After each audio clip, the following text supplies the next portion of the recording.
All right, awesome. So I call this meeting to order at 7:06 p.m. Can we get our hands raised for motions to change the agenda? Alicia, Hi, can we please strike ARC allocations for this week? Thank you. Devon, Hi, can we strike bag up as well? And then can I also add the resolution in support of the UC academic workers? Danielle, I'll put in the chat. Hi, Thank you. can you please strike AAC travel mini grant allocations? Thank you. Eliana, Can we please add collective USAC op-ed supporting the strikers? I got it wrote up, just want to see if we can get like our signatures and send it out soon. okay. Thanks, appreciate it. Naomi, Yeah, I just wanted to basically move the CAE presentation up to be the first special presentation, only because Suzanne was told a different time than being later. So I don't want to waste any of that. Josh, Hi, can we please strike a capital contingency funding, please? Thanks. Phoebe, Can we strike TJF allocations? awesome. Thank you. All right, and then so I see here under new business, it says something about having an executive session to build USAC accountability. I just want to like remind everyone executive session. Wait, I'm sorry. I got you next. Executive sessions are like, off the record and should be, done in the case of, personnel issues or litigation or something like that. I feel like if it's something, we're talking about, if it wasn't like emailed about or talked about offline, I feel like it's something that we should talk about in public. So do y'all want to have that discussion, like a public discussion about it? Whoever, Eliana, I know you put it on here, so. I'd be curious to hear what other council people think, because they're just talking about like, yeah, I suppose it's just talking about like issues, like in terms of appointment procedures, as well as making sure all the council offices are having like effectiveness and transparency. So yeah, I suppose it's probably better to air that stuff out in public. Yeah, I mean, do you feel like you'll be able to speak freely, like even though Yes. it's like? I'll say what I think. So All right, bet. yeah. Okay, so we can just move that to be a public discussion. And then Juan, Can we please strike SFS?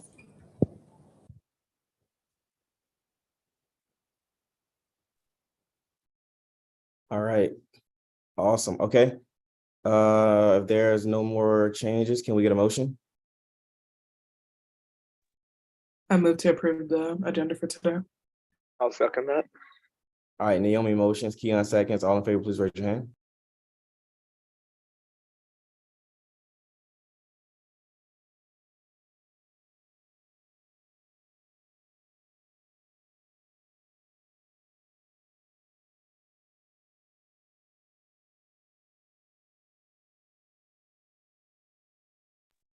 All right, all abstaining, please raise your hand.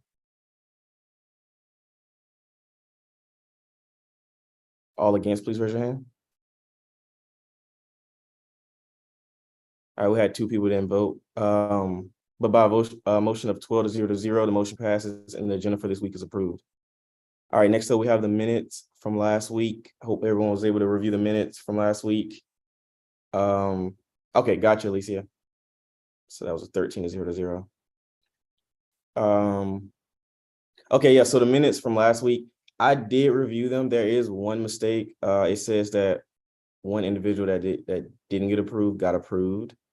So it has the correct voting, the correct vote, but it just says that the person was approved. Yes, Sydney? Yeah, sorry about that. I fixed that because someone else emailed me about that. Okay, awesome. Thank you.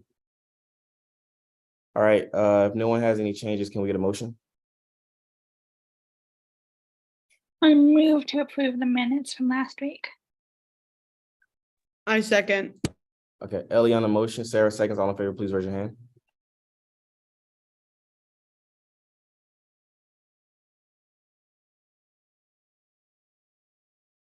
Phoebe, is there like a Zoom issue? UC's Wi-Fi banking marketable for us. Well, you said you think Phoebe has a Wi-Fi problem? I don't know, but Yeah, yeah. I don't know. Look, well, I just have to go when everyone, Yeah, let's just move on, I guess. Doesn't matter. yeah, when everybody doesn't go, I just kind of go through the, okay, so everyone, please raise your hands. Oh, wait. All right, so I see 13 people raise their hands. Is anyone abstaining?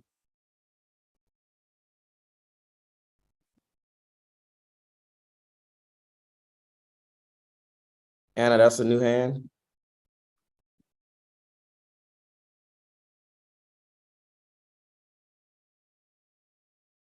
Anna, that's a new hand or no?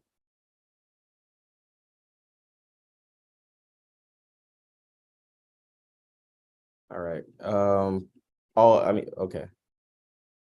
I think she was a part of I think it was only one person that didn't vote, so, all right. By a vote of 13 to 0, last week's minutes are approved. Okay, moving forward, next up, we have public comment. Public comment is a time for individuals from the community to come to USAC and express any questions, comments, or concerns they may have regarding something.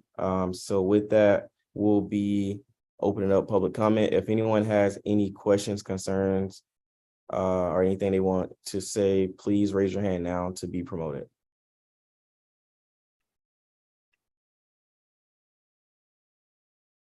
I see we have one hand currently.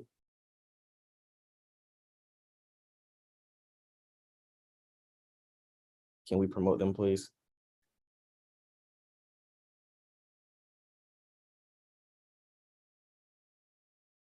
And yeah, the floor is yours. Hello, my name is Achinthia Podaval, and as the president of IEEE at UCLA, I'd like to highlight some issues our club is faced with on-campus funds. We're actually organizing a hackathon that'll be one of the largest engineering events of the year and reaches over 250 students from both UCLA and community colleges. And this event's an incredible resource for not only gaining hands-on engineering experience, but also has numerous initiatives employing interdisciplinary learning across engineering and liberal arts, including environmental sustainability, supporting students' mental and physical health, and outreach into community colleges.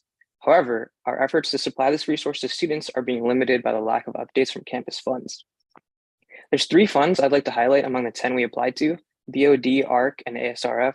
BOD, our main funding source that will enable us to book the venue, supply parts to participants, and house the visiting community college students, has provided no updates regarding our application. We're also very frustrated by the ARC fund, as we submitted an application on November 11th and never even received confirmation that our application was received. In addition to event necessities, we're planning on using money from ARC to fund student design athletic shirts. But this requires getting an invoice from the vendor once funding is confirmed, generating a purchase order, and finally waiting 3 to 4 weeks for printing and shipping. We need to start this long process in the next week or two so we can have the shirts for our event in January. We have no idea when or even if this funding will be available. Lastly, the deadlines for ASRF are not clear, and the 2 days we took to write our application responses, the submission form closed and rendered the hours of work we put into the application useless. If there had been at least a warning about the limited remaining allocations of this fund, we could have submitted our application in time. Overall, the lack of information and slow response times for these funds are making it very difficult to supply hundreds of students with the valuable experience they will gain in this hackathon. Those managing these funds need to clearly communicate the deadlines and provide regular updates so we can use this money to best serve our peers. Okay, awesome. Thank you so much for that. I see we have Alicia, one of the individuals that's in charge of one of these funds that currently has her hand raised. Alicia, do you want to comment on that? Yes, hello. One, thank you so much for coming and for raising your concern. I want to apologize. Sorry, I'm outside. I just came from a meeting. I would like to apologize for the delay in response and communication. It has been hard to set up the fund this year because of lack of directors. Fortunately, though, we have 2 out of the 3 directors positions filled, and they are equipped with getting to your application. But I will say that if you do look at the guidelines for the ARC fund, we do not provide money and fund for merchandise, t-shirts. That involves t-shirts. So that would not be our fund to help supply and support you with that. And if you have not received an email, I'll contact one of my directors to communicate with you about your application and see if there's anything we can do to still help you with your application. Sorry, I'm out of breath. But thank you so much for coming, and I really, really apologize on behalf of the Cultural Affairs Commission for the delay in response to your application. Thank you so much. Oh, we got another council member that's also in charge of one of the funds mentioned, Daniela. Yes, so on behalf of AAC and ASRF, similarly just want to thank you for raising your concerns today. I really appreciate it, and I apologize for the lack of insight as to the deadlines and the guidelines. Just for full transparency, both of AAC's funds this quarter have also been challenged in operation, ASRF being one that was hit the hardest. So within the past few weeks, actually, we've been able to get caught up on a lot of the work by initiating some rehirings for finance directors, which one of has been onboarded and has fully allocated ASRF, which is what ended up moving the application to close a lot sooner than initially planned. But that is something that, as I finalize the onboarding the second and final director, is something that we want to go back and revisit, looking at ways that we can formalize deadlines and also make them so that they're a little bit more accessible in terms of when events tend to fall during certain points of the quarter, and also align with like SGA processing period times and such. But if your event happens to be during any period of winter quarter, if you have any future events, please feel free to apply, as unfortunately we have reached full allocation for this quarter. But thank you again. All right, awesome. I see, Dakota, I see you got your hand raised. I'll probably come back to you when we get to the new business session to build USAC accountability, because Jessica just let me know that this is the time we're supposed to let, like, I guess the actual public speak. So, yeah, sorry about that. But yeah, I'll definitely, if you stay later, I'll give you a chance to like kind of respond. But yeah, I will say, well, let me see if, does any other public members have anything they want to say? Anybody else want to be promoted? Please raise your hand.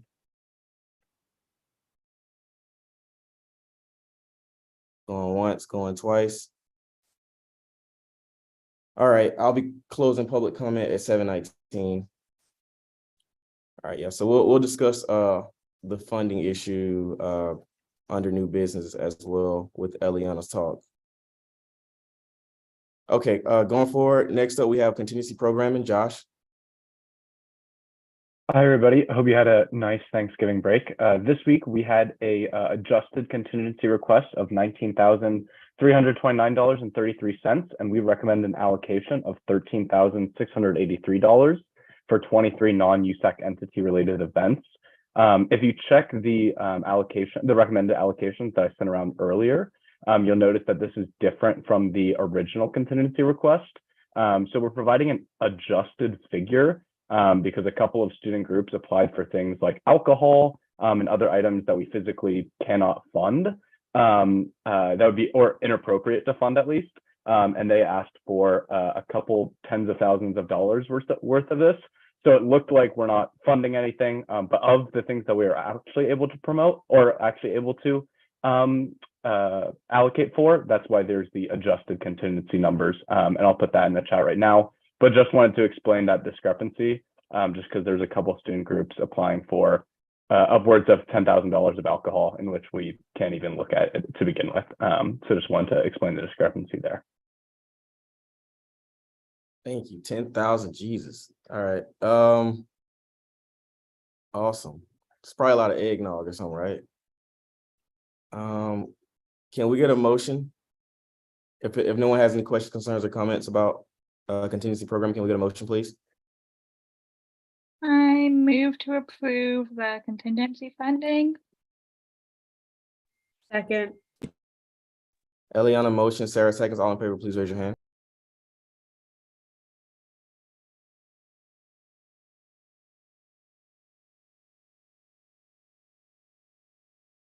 All right, and by a vote of 14-0, the motion passes and contingency program is approved.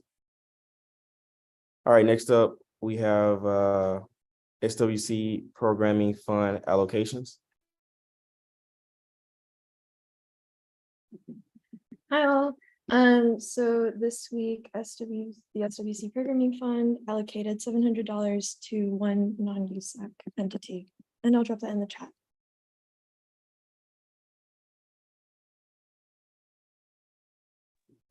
All right, and that is a consent item. So if no one has any questions, comments, or concerns, it is approved. All right, next up, we have RF allocations. Hello, everyone. So this week, ASRF has allocated $1,250 across 7 non-USAC entities. Thank you. That is also a consent item. So if no one has any questions, comments, or concerns, it is approved. Okay, and then next we have BRD fall quarter allocations. Dakota. Hi, everyone. Hope you guys have been well. I know it's been a while since I've been here. So yeah, me and the rest of the budget review committee have finalized the fall quarter allocations for you guys. So I'm going to go ahead and drop that spreadsheet in the chat. It was a little bit challenging this quarter due to, various delays and the fact that the BOD funding also had historically high demand. Over $400,000 in funding was requested just this quarter alone. And BOD does not have nearly enough to cover all of that. So it was a little bit of a interesting discussion, I guess, to kind of make sure that we were accurately and equitably distributing the funding. But I'm here today to say that we are proposing to allocate $52,000 to 22 non-USAC entities. So if you guys have any questions, just let me know.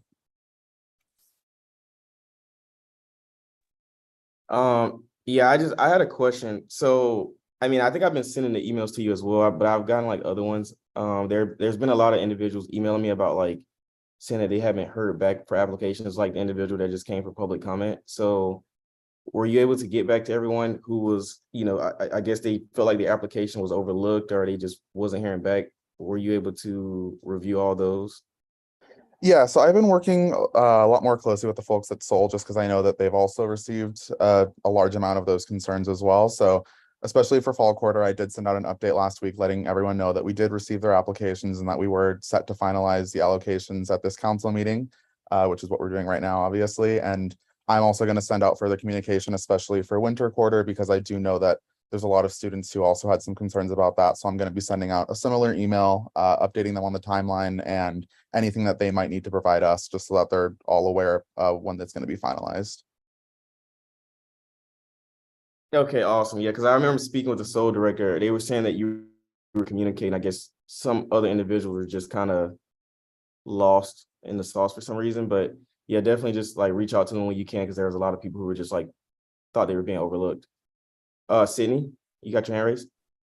Yeah, can you just repeat how many non-USAC entities that was for? Yes, it's for 22. Naomi's right.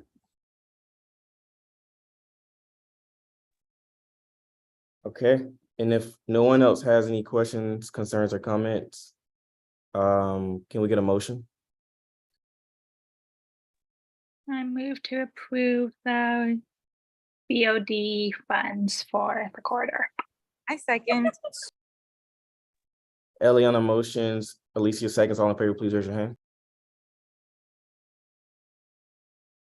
By a vote of 14-0, the motion passes and BRD fall quarter allocations is approved. All right, next up, we have special presentations. We have 3 special presentations tonight. Just want to remind everyone, try to keep it to, 5 to 8 minutes if you can, please. I know these are very like sensitive issues and topics that, are typically discussed. But yeah, just try to limit, limit the time if you can. Phoebe, is that a new hand? Okay. Sorry. All right, so first up, we got Eliana and Naomi. Floor is yours. Hi, thank you so much. I'd appreciate it if you get that a screen share, and shout out to Steffi and Spencer Scruggs for coming out here. So we got to talk with Naomi and I got to talk with the, what's the word? Center for Accessible Education Leadership. So thank you. And Phoebe did a huge amount of excellent work setting all this stuff out. So setting all this up. So shout out to her. So anyhow, Naomi and I were talking, and Naomi did a great job. And we were all talking, just laying out the concerns. But then in the conclusion, we decided to go through like the text of the resolution and see what stuff the CAE could agree to. And they could and did agree to a lot of stuff, which I really appreciate. A real good faith effort here, making progress. So shout out to everyone. And as always, shout out to like Disabled Students Union and all the community groups who've been pushing this stuff forever and made possible all the progress we've seen on this issue throughout history. Anyhow, so all this show the resolutions.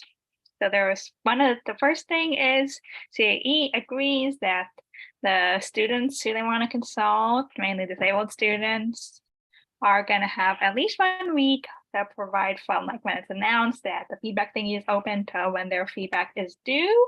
And if for some reason they can't provide a week, they'll have to give 2 weeks notice that's going to be less than a week so people can prepare. And it'll have to be it will never be less than 72 hours ever. And CAEs going to consider that they're going to send the possibility that they'll send everyone who gets CAE accommodations invitation to participate in the interviews and the assessing of candidates. And if they do that, the students would have the right to send out 1 email, and every student will have the right to like opt out so they don't get such emails in the future, because not every CAE student necessarily wants to be involved in this, but in my opinion, probably a lot of CAE students would appreciate a say in something that has such an effect on their life. And by the end of this quarter, so I guess the end of finals week, Zeplo and Seppi and Spencer will report back on if they can do it, and if they can't do it, they'll explain why not. And then we can try and find any solutions, any reasons that might make it difficult to do this. So also CAE agrees that in addition to the online options, like the written options for feedback, we're going to have a group meeting. It will be Zoom or hybrid because online access is important and it'll take place. So we'll start out with like the student interviews. Then we'll have both the written feedback submission and this Zoom or hybrid meeting. And then only after that will offers be extended to hire these candidates. And Seppi and Spencer are also committed. They're gonna assess the legality of making available summaries of feedback results, like how many were involved, what responses there were to questions about different candidates, because we think that would help provide more transparency about the weight that's given to student feedback. There were some concerns about like the impact this would have on candidates who had lower ratings from students, but I think it probably could be done maybe with anonymizing stuff, but just trying. I think there's probably a way of doing it. Anyhow, they're going to let us know if it's illegal or not. If it's legal, they're going to do it. If it's illegal, they're going to identify the issues by the end of finals week. And CAE, first of all, they acknowledge they're glad to have worked with USAC representatives on developing this, and they want to continue this sort of shared participation going forward. So they're going to have at least one USAC representative and at least one Graduate Students Association representative, because graduate students face unique issues and forms of disability oppression, and they need to be heard. So there's going to be at least one from the USAC and at least one from DSA involved in these interviews and feedback sessions and online feedback submission, all of it. So make sure that we get represented, make sure the students get represented, our constituents. And this is a really good one because CAE, when you're hiring people, you gotta request references. But if you only request references from like supervisors, then maybe the supervisors didn't notice, or in some cases didn't even care, that certain people within their offices were acting badly towards disabled students. So we're going to request student references, and that way the CAE will be better informed about any candidate to have a record of, thank you, Spencer, any candidate to have a record of like bad conduct or incompetence or other harm towards students. And CAE agreed to present to us before tonight, which they're doing. Awesome, appreciate it. And CAE has also agreed they're gonna ask the Graduate Students Association if they want CAE to present to them. So please reach out to them by the end of final week. And here are the signatories. So there's Naomi and Phoebe, there's me, there's Seppi and Spencer. So I think this covers it well, and all USAC people, if you want to add yourself as signatory, sounds cool, go ahead. So appreciate, shout out to everyone involved in this, much appreciated. One last thing to add, if we do still have time, while they are here in the meeting, if you do have any questions for them or for us as a whole, feel free to ask them now.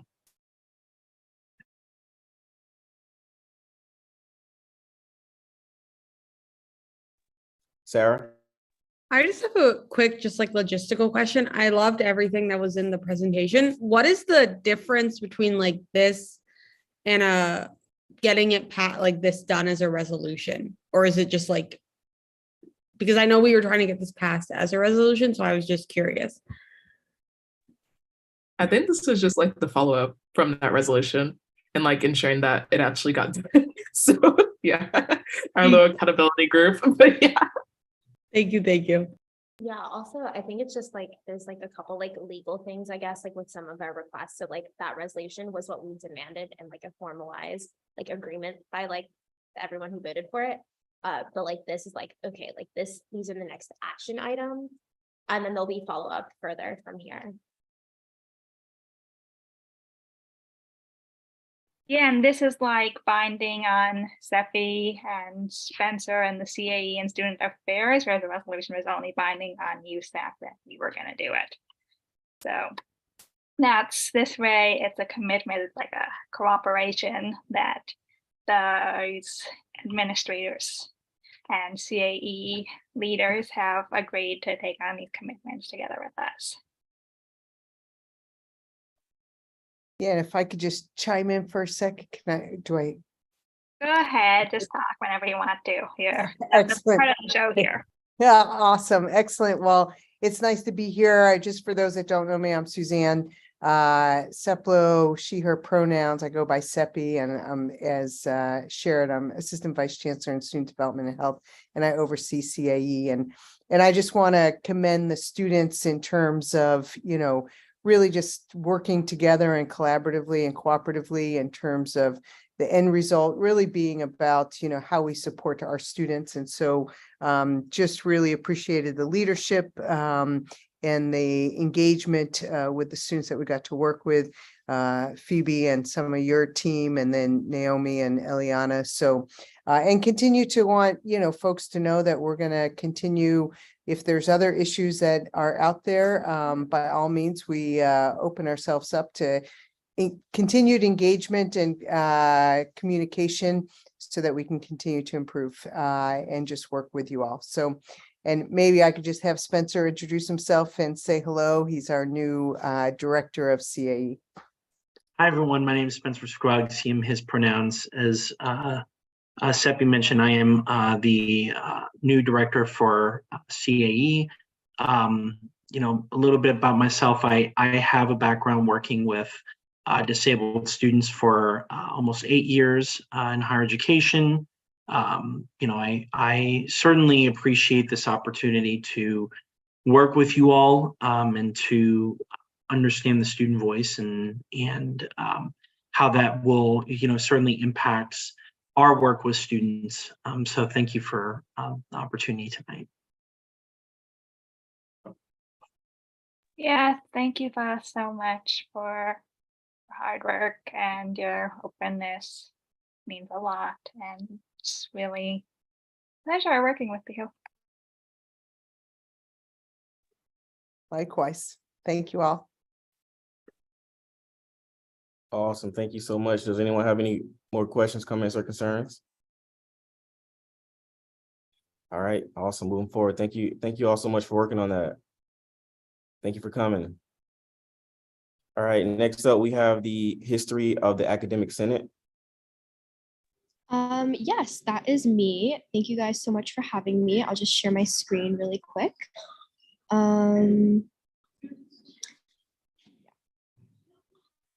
If it would work. Okay, awesome. Yeah, I'll just go ahead and get started actually. My name is Sujana Sridhar. I'm the Chief of Senate. I've been to a couple USAC meetings, spoken for a number of reasons, so it's really nice to see all of you guys again.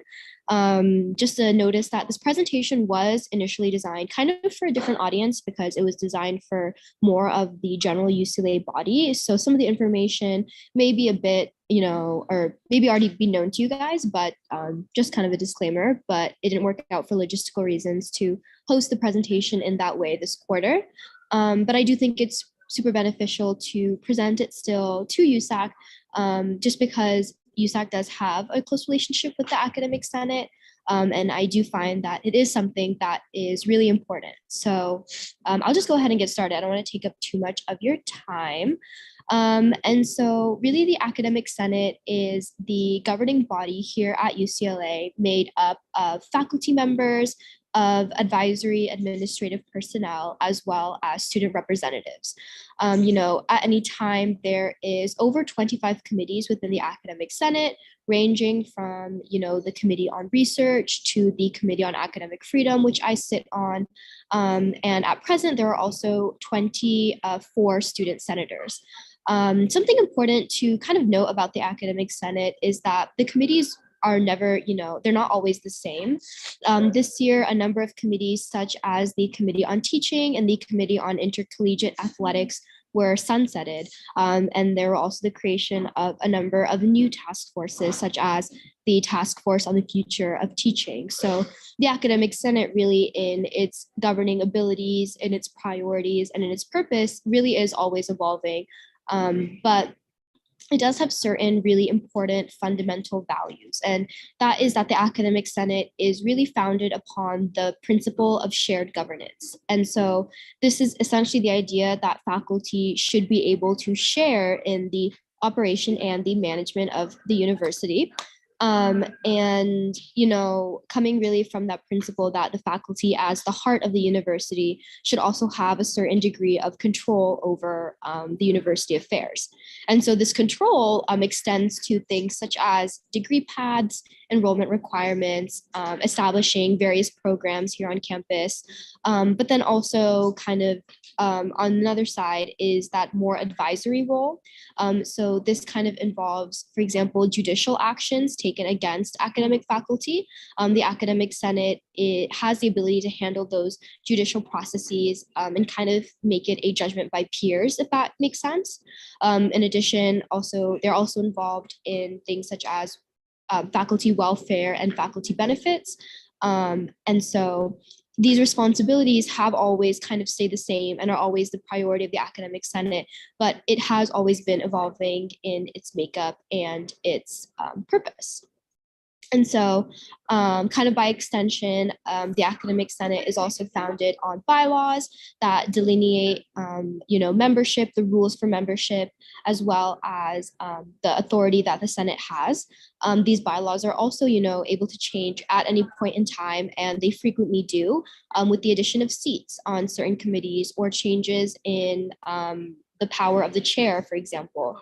And the regulations, on the other hand, are more about what the Academic Senate actually kind of rules on and modifies. So these are things related to academic affairs. And these are also always subject to change. And so kind of in thinking about the history of the Academic Senate, it is important to consider the ways in which the Academic Senate has evolved to what we have today.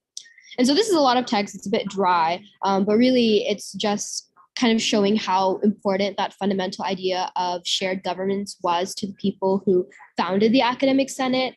If you can kind of see here the language of, that the government should be entrusted to respective faculties, that they should be able to regulate the affairs of their own college, that every person engaged in instruction at the university should be able to participate in its discussions. And so this is super foundational. And I myself have had really firsthand experience talking with faculty where I've kind of not necessarily been surprised, but I've really been like, wow, they really do take this principle of shared governance very seriously. And I think a lot of faculty really see it as something very important to them and something that they really aim to preserve, which I guess I wouldn't have thought would have been so important to them, but they take it very, very seriously.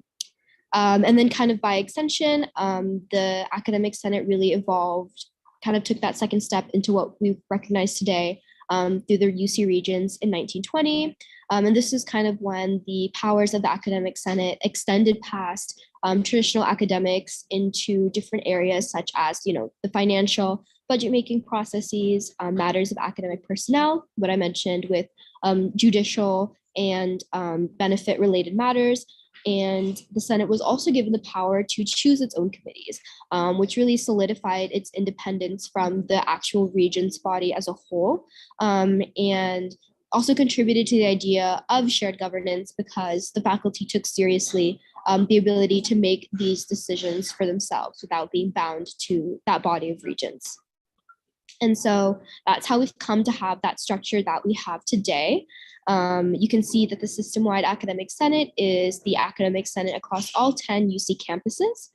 Each campus does have its own specific Senate, but these system-wide committees do meet frequently and are always in communication with each other. And so it is definitely a very interconnected system and one that is pretty deeply entrenched in the universities. And just kind of to reiterate who belongs to the Academic Senate, it is limited to more tenured faculty members. Actually, no, I don't believe that is correct, that it's limited to tenured faculty members, but faculty members, deans, and chancellors. It is also made up of administrative personnel, such as policy advisors. These are third parties who are brought on to advise on the policy that the Academic Senate creates, people with strong backgrounds. They may have JDs, they may, they come from all different backgrounds, and they are definitely strong contributors to the Academic Senate. And then lastly, student representatives such as myself from both the undergraduate and graduate student body. And what is kind of really interesting is that you are able to see, online, there's very extensive archiving that has been done on the Academic Senate, as well as the major players in this governing body. This is publicly accessible and does have a lot to do with the history of the Academic Senate, if anyone is interested. And yeah, again, just that the Academic Senate is always evolving, and we kind of have seen that, in the various committees, but also in its purpose, in its bylaws, and in its independence. And then, kind of bringing it into the historical relationship with USAC itself. I'm sure that you guys remember at the beginning of this academic year with all of the Academic Senate appointments that you guys were able to question. The USAC Council does have the final say on all Academic Senate appointments. And so that has been really important, I think, in ensuring that Academic Senate representatives are, properly representing USAC, not necessarily just the Academic Affairs Commission. And it's an opportunity for the interests of all commissions to be represented in Senate. And I remember kind of being present at some really important deliberations over whether or not this person is the right fit, whether they have the right experience or the right capabilities. And that's definitely a really important conversation. I think it shows how seriously the Academic Senate is taken and the value that it has in ensuring that USAC and the Academic Affairs Commission are properly represented. And then historically, the Academic Senate has been tied to the Academic Affairs Commission that has been responsible for appointing these student representatives. And these student representatives in turn are responsible for being a voice for the Academic Affairs Commission in whatever platforms and whatever values they would like to see implemented. We know we have these foundational values of equity, accessibility, diversity, and all of these are very important. And these are all, values that we want to see over time, our student representatives carrying with them and putting forth. Also, historically, votes from the student representatives have not counted towards quorum. These have been more like symbolic votes, more in an advisory role. And that is just kind of how it's always been. But this is, again, this is tied to the aspect of shared governance, kind of the idea that it is the faculty's chance to govern, or rather area to govern. But I think regardless, the student representatives do have that strong voice and that strong persuasive ability. And so this is, again, just some language that kind of took more directly from the Academic Senate resources about the role that students are intended to have. And again, I think that putting this kind of direct language onto the presentation is important for just being able to understand the fundamental principles that the Senate operates on and kind of what has been established as that baseline. And so lastly, just to, note on the impact of the Academic Senate and how we've seen it change the academic landscape here at UCLA. The Academic Senate has definitely done so much to change the academic landscape. The diversity requirement, which affects quite literally every undergraduate student here at UCLA, was implemented thanks to the Academic Senate. The Academic Senate is responsible for creating new majors and minors that students benefit from. And the Academic Senate also works in regards to COVID accommodations into specific instances of perhaps bullying or abusive behavior or issues between faculty and students. And all of these things play a really major role in changing not only the day-to-day life of maybe one individual student, but long-term change for the entire undergraduate student body. And the Academic Senate is constantly working to make sure that they are on top of this with their every 8-year reviews of every department and program here at UCLA. And so they definitely take their role seriously. This was just a little bit on the history of the Academic Senate. I know there's probably so much more to say, but I just don't want to take up too much of your guys' time. I really appreciate you guys giving me the opportunity to speak. So thank you guys so much. Amazing presentation. Appreciate it. Thank you, Eliana. I really appreciate that. One question I had was like, it said everyone involved in instruction has like the right to participate. So I feel like that would encompass a lot of like people I don't think are represented, like lecturers, a lot of grad students, even some undergrad students who are TAs, for instance. So does that just mean they have like the right to speak in sessions, or how is that interpreted? Oh, totally. I think the way I can see it kind of like interpreted and applied like real time right now, like as what you mentioned about graduate students is really important. And we actually do have graduate student representatives that do sit on these committees. I think what I've kind of seen this year is that it has been a bit of a challenge bringing grad students on board. That has been something that the Academic Senate has had a hard time with, but that opportunity is there. I do think the Academic Senate could do more to make these resources like available and like properly advertise them so the grad students know they can do this. As far as like, so that is like incorrect what I put on my slide about tenured faculty, because I literally have a non-tenured faculty member on my committee, so disregard that. But that is kind of how I see it implemented, although I do think there is a lot of room for improvement, because what you mentioned, for example, about TAs and being able to cater more specifically to those in in less secure teaching roles and in really like underrepresented teaching roles, that is important. But that's kind of how I see it being implemented now. Thank you so much. Appreciate it. Thank you for your question. Thank you. Daniela? Yeah, as a direct response to Liana, I think there might just be like conflicting information, because to my understanding, lecturers don't have seats on the Academic Senate. But I think that's a good question, Liana, that I can definitely like try to inquire more about in future meetings for you. And if any of you have any questions, please do let me know. That's kind of like the purpose of this presentation, which hopefully will become a series. We want to ensure that there's more visibility and access to the Academic Senate for campus, for students as a whole. And obviously, like, you all play a massive role in empowering students towards like inciting change. So yeah, I just wanted to make sure that we started off by speaking with you to hopefully like help you all, help us harness the power of academic senate to influence the experience of students on campus. Thank you so much. I definitely appreciate the chance to like let's engage with academic senate on like hybrid learning issues also. So I guess I'll reach out to you after the fact. I feel like that might be helpful. And yeah, Sujanna, you're awesome. Thanks for being out here. Thank you. You guys are awesome. I'll be back. It'll be a series. Awesome. Thank you so much. Does anyone have any other questions? All right, moving forward. Next up, we have the CalPERG presentation. Hi guys.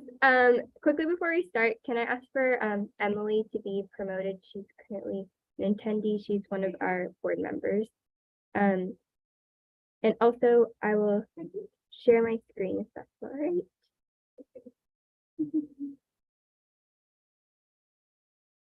Okay.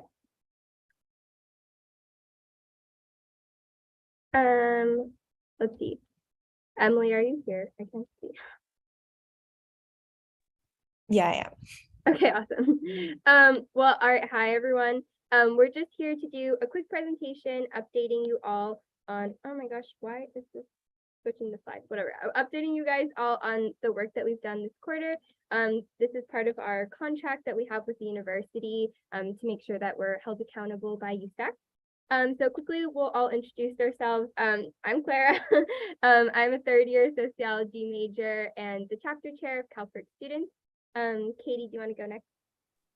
Yeah, hi, my name is Katie. I am a second-year public affairs major and I'm the vice chair. Emily? Hi, my name's Emily. I go by she, her pronouns. I'm a third-year political science major, and I'm a member at large on the board of directors. Andy?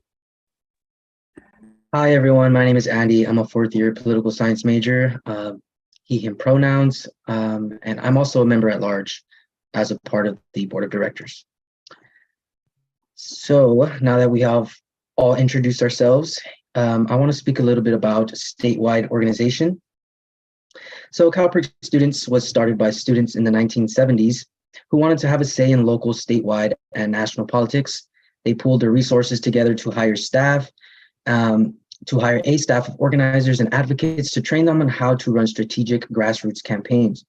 50 years later, we continue to pair the energy of students with the expertise of professional staff, from consumer protection campaigns to lower the cost of protection drugs and make food and products safe, to environmental campaigns in order to expand public transit, incentivize solar, plus clean air laws. We are really coming off a pretty long legacy of victories for the public interest. And CalPERG Students has been at the forefront of change in our state for 50 years, and we have decades of victories to show for the organizing that our teams of top student activists have done. We mobilized thousands to commit our state to 100% clean electricity by 2045, and then we got the whole UC system to commit to do it 20 years faster. And this year we won our campaign to speed up California's clean electricity transition, and of course we most recently helped pass what's being called the most comprehensive policy in the country to tackle plastic pollution in California. CalPERG Students has 8 chapters across the UC system, including a chapter at USC, as well as chapters in states across the country. We are governed by a statewide board of directors made up of students, entirely students from each chapter, who get to make real decisions about the organization, like voting on the budget, deciding our statewide lead campaign, and approving any new campaigns students want to run. We also have a statewide executive committee where 6 students are elected from the board of directors who help to drive statewide priorities. And Clara is the elected statewide board chair for the state this year. At UCLA, so far this quarter, we have had 134 people volunteer, have had 27 students take on an internship with us, and have educated over 7,000 students through class presentations, and have over 16,000 students on our email list as well. And now I just want to go through some of the campaigns that we ran this quarter and tell you how they went. So to begin, our Beyond Plastics campaign, which is our lead campaign, the problem we were tackling was plastic pollution, as it's a really big issue that we're facing right now. Refining oil into plastic releases a lot of harmful toxins in the air and water. Also, once plastic is thrown away, it litters our communities and our oceans. Since it doesn't biodegrade, every single piece of plastic we produce will stay on the planet, affecting wildlife and even our own health. So polystyrene or styrofoam is the most toxic type of plastic that causes chemicals to spread to our food, water, and air, and it's also the worst for the environment. So to solve this, we want to move beyond plastic by not just making it not produced in the first place, but also banning some of the most toxic and unnecessary types like polystyrene. Our goal this quarter is to pass an ordinance with LA City Council banning polystyrene citywide and build off the momentum we built last quarter when we passed a similar ordinance through the LA County Board of Supervisors. So the highlights from this quarter are that we made a lot of progress gathering support for this campaign. We have over 1,600 petition signatures and 3,200 since January. And the City Council is getting ready to vote on this motion to ban polystyrene foam next week. And that's our Beyond Plastics campaign. So next, I want to talk a little bit about our New Voters Project. So we're the largest generation alive, and we have the opportunity to shape the future of politics, but only if we vote. So with our New Voters Project, we worked with this quarter with the EVP's office and Bruin's Vote to make sure every student knew when, where, and how to have their voice heard and how to cast their ballot. So in the week leading up to Election Day, we held events on campus like our Don't Forget to Vote event, where we gave out donuts to students as we give them flyers with info on how to vote. We made close to 30 class announcements and educated over 5,000 students in those announcements as well. The other two campaigns that we ran are part of the Basic Needs campaign. So the first one is the Hunger and Homelessness campaign. Over 41,000 people are homeless within the Los Angeles city limits, and many, many more are suffering from food insecurity. So in order to aid with this issue, we spent the quarter raising money for the Los Angeles Regional Food Bank, which reaches hundreds, if not thousands of people through the programs that they have. In which they provide food to those in needs and then have a lot of different programs to help people get back on their feet. So the goal was to raise $1,000. So far, we have raised over $700, and we have a benefit concert planned, which the CSC office is helping us with, and that will likely be on January 13th. At this benefit concert, we're going to have over 10 different student performers in the Northwest Auditorium, and all donations and revenue that we get will all go to the Los Angeles Regional Food Bank. And then as well, during the National Hunger and Homelessness Awareness Week, which was a couple of weeks ago, the week before Thanksgiving, we held an event every single day of the week, including bake sales, Instagram fundraisers, and food donation drives, which helped us get to our goal and also allowed us to donate some food and hygiene products to the CPO pantry.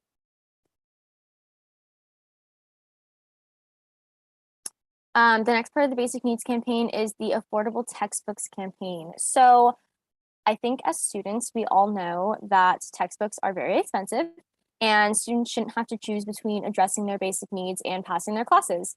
And there's a pretty simple solution to this, and it's basically called open textbooks. So they would be faculty written and peer reviewed, but written under open licenses, which makes them free or significantly cheaper for students. So our goal was to get the UC to lead the way by starting a UC wide open textbooks grant program, which would then allow professors to have the compensation that they would need in order to make the switch over to open textbooks. So we've been working on this campaign for a couple of years now, actually, but we've made quite a lot of progress this quarter. So we actually spoke to the UC Office of the President at the beginning of the quarter about their affordable textbooks proposal. And we've been helping them organize their proposal that's going to the UC regions pretty soon. So I believe that there will be some public information coming out on that pretty soon. As for public support, we've collected 10 personal letters, over 300 petitions, and 15 faculty sign-ons. Next quarter, we're planning to meet with more faculties to get more sign-ons, continue to work with the UC Office of the President on their policy proposal, and just make sure that students and staff are well educated on what we are trying to work for here. So moving on to organizational highlights. So we're just going to wrap up with some highlights of everything that we've done. So every quarter we run a recruitment drive to find new volunteers and interns. And this quarter we had the biggest kickoff in the country with 88 new students joining.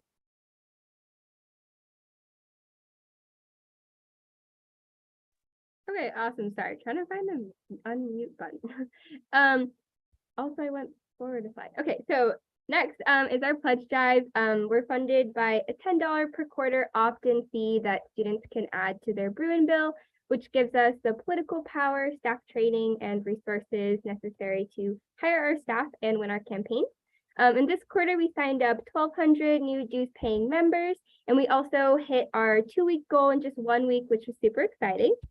And next, after gathering thousands of petitions and a lot of other grassroots product, we delivered all of this support to LA City Council to take action on plastic pollution in our lobby day, which was actually today. So we have all these Zoom backgrounds. And it went super well. We met with 3 different offices today, and all the council members were really supportive of us and the polystyrene ban that we've been advocating for. And it was really great for our students to see the culmination of all the grassroots support that we've gathered this quarter. Also, this summer, after years of campaigning, tens of thousands of petitions, and lots of lobby meetings, we passed a really monumental bill addressing plastic pollution in California called SB 54. This is called one of the strongest pieces of plastic legislation in the country, and ourselves and over a dozen other nonprofits put on a celebration in Hermosa Beach, where organizers and elected officials, including our State Senator Ben Allen, who is also the bill's author. We all spoke in celebration of the bill passing, and I also got to speak on behalf of CalPERS students, which is cool. And just a few weeks ago, we joined a panel with State Senator Ben Allen, also the UCLA Luskin Center for Innovation, the Science Policy Group at UCLA, and the Story of Stuff, to speak about the future of addressing plastic pollution. Also seeing that picture there. And looking ahead, in a couple of weeks, our statewide board is going to vote on our lead campaign for winter quarter. So we're either going to continue our work addressing plastic pollution or transition to a somewhat similar campaign to protect our oceans. And also at the UCLA chapter, we're going to continue working on a lot of other campaigns, including our hunger and homelessness campaign and textbook affordability campaign from this quarter. Yeah, so that's a little bit about us. Thank you guys so much for listening. I will stop sharing my screen now. And does anyone have any questions about anything that we did this quarter?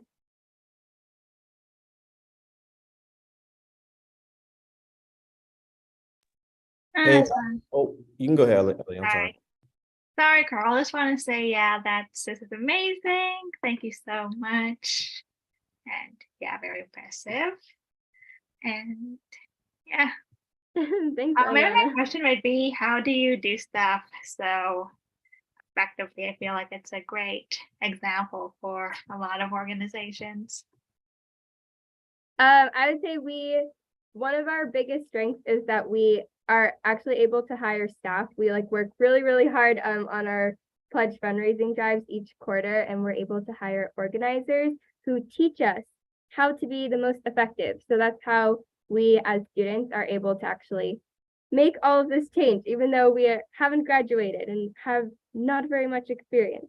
But yeah. Any other questions?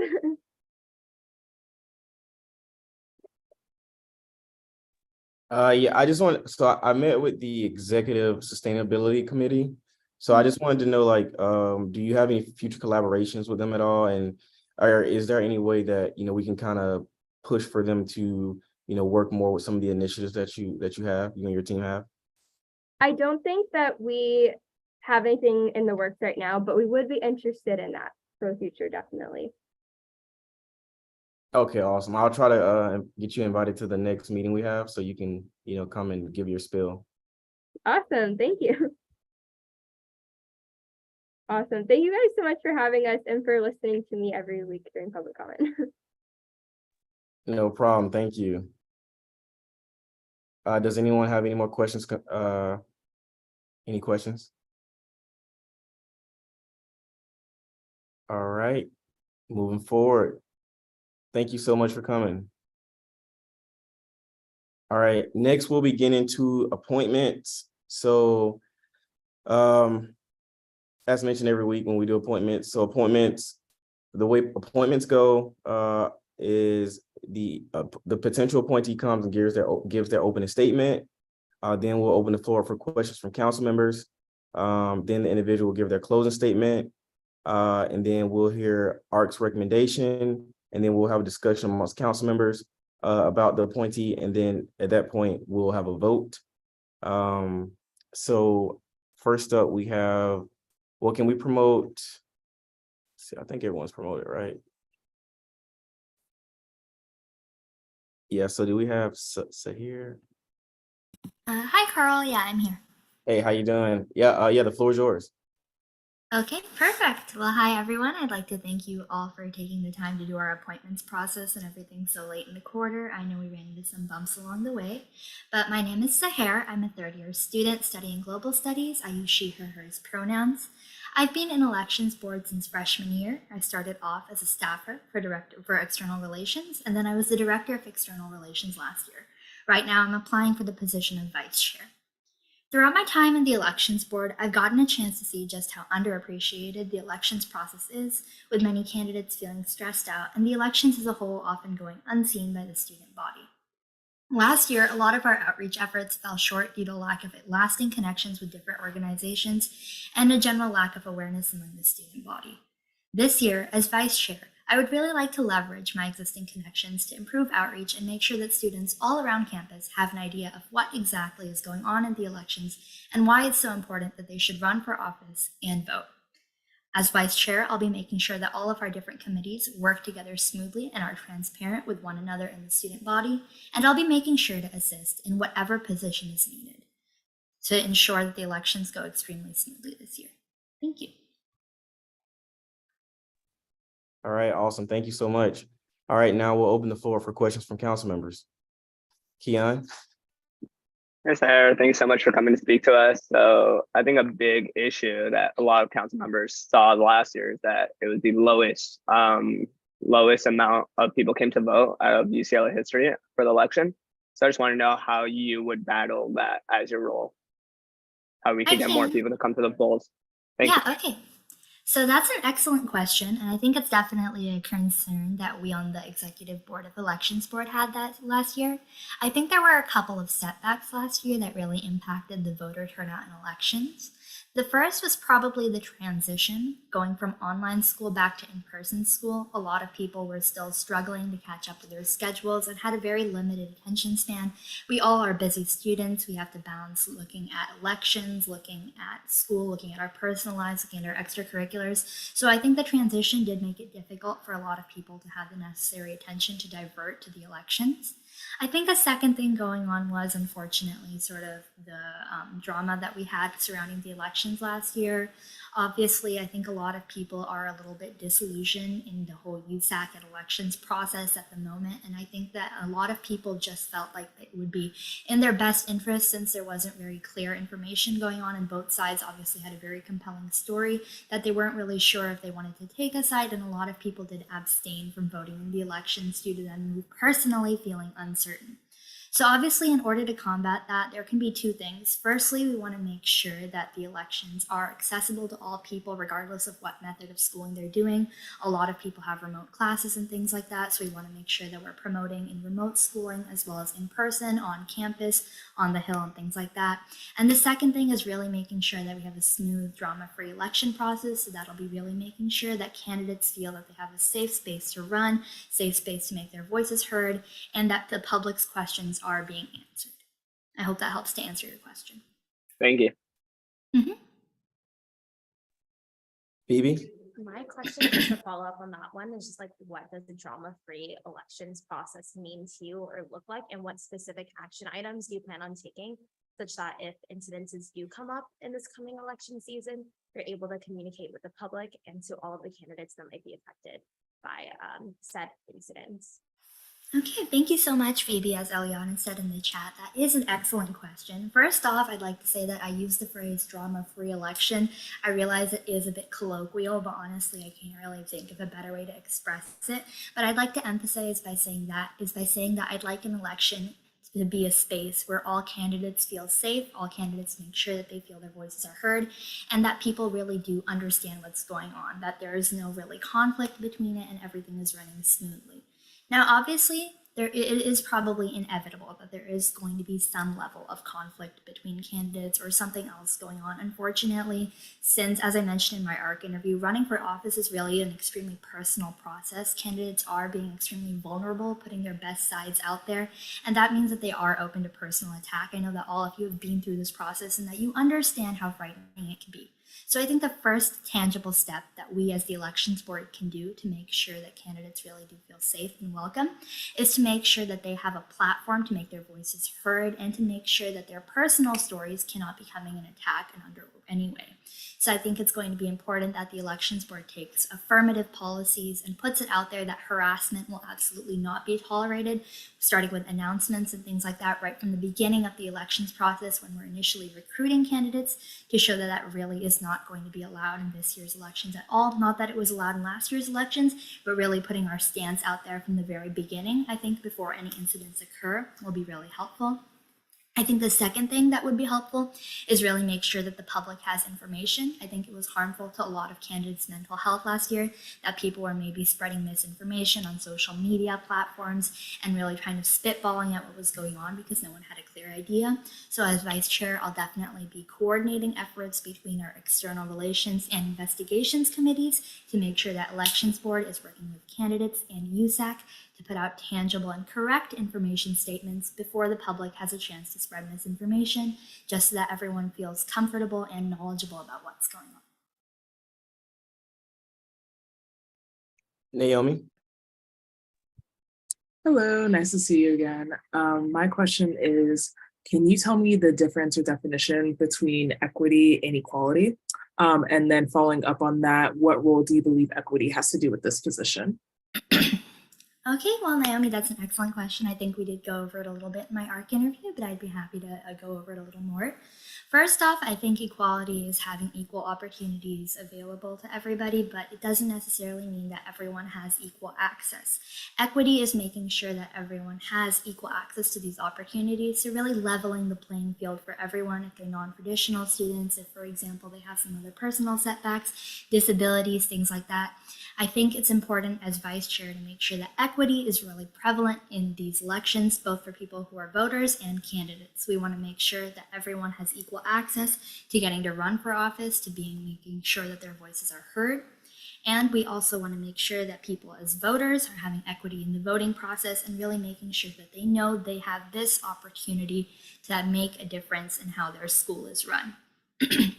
As vice chair, I think equity comes into play in this position by really designing how the outreach and the processes and organizations the elections board work with really are carried out.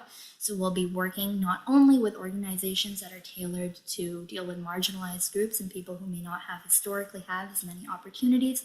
I also want to make sure that every single piece of information we put out there, every single presentation, every single event is really equal and available to every single person, regardless of their background and their abilities. Eliana? Hi, so I want to follow up. So we're hoping to prevent drama, but in the event that there are issues, what's the plan for investigation? Because I feel like there were maybe missed opportunities. There haven't maybe missed opportunities in previous investigations. There's actually something that was kind of related to last year's stuff, which I submitted stuff about, and probably, I don't know how many people were interviewed last year. I feel like additional interviews may have been somewhat useful to get like corroborating information and avoid like the trauma and harm to both candidates and injustice to candidates and to associated parties. So what's the plan for investigation? And I mean, may this never be necessary and may this become totally irrelevant. And I would love to have my suspicions, my fears here become totally unjustified and to be completely wrong. I would enjoy that greatly, but in case I'm not, what's the plan? And specifically, do you plan on like interviewing as many people as possible who've like indicated to you that they know something about what went on, even if it's only peripheral? Okay, well, Eliana, thank you so much. Well, I always say hope for the best, prepare for the worst, and I think that's definitely the route we're going to try to take. While I do think that your question should also be posed to the Director of Investigations this year, I'd like to first off start by saying that the answer is in your questions a little bit. You and the other council members obviously have really great ideas for what you felt was wrong in the investigations process last year and what you'd like to see remedied. For example, your suggestion of really increasing the number of investigations committee interviews that we carry out. So I think obviously we're going to really try this year to get everyone's side of the story, reaching out to as many resources as we have, as many people are involved who are comfortable speaking. And we're definitely going to try to do that. But I think we're also really going to be trying to work with the USAC council members who've had experience working with our investigations committees before and asking them personally what they'd like to see improved. But for now, the answer I can say as vice chair who doesn't have that much experience with investigations would be A, starting to reach out to more people and more resources to get an increased side of the story as long as people are comfortable sharing, and B, sort of making sure our investigations process and the process of submitting and filing complaints is really transparent for people and that they know exactly what they need to do in order to have their concerns addressed. Much appreciated, and definitely looking forward to this being irrelevant, but if not, looking forward to everyone being really heard. Phoebe, is that in your hand? Yes, but I'm gonna give it to Anna first.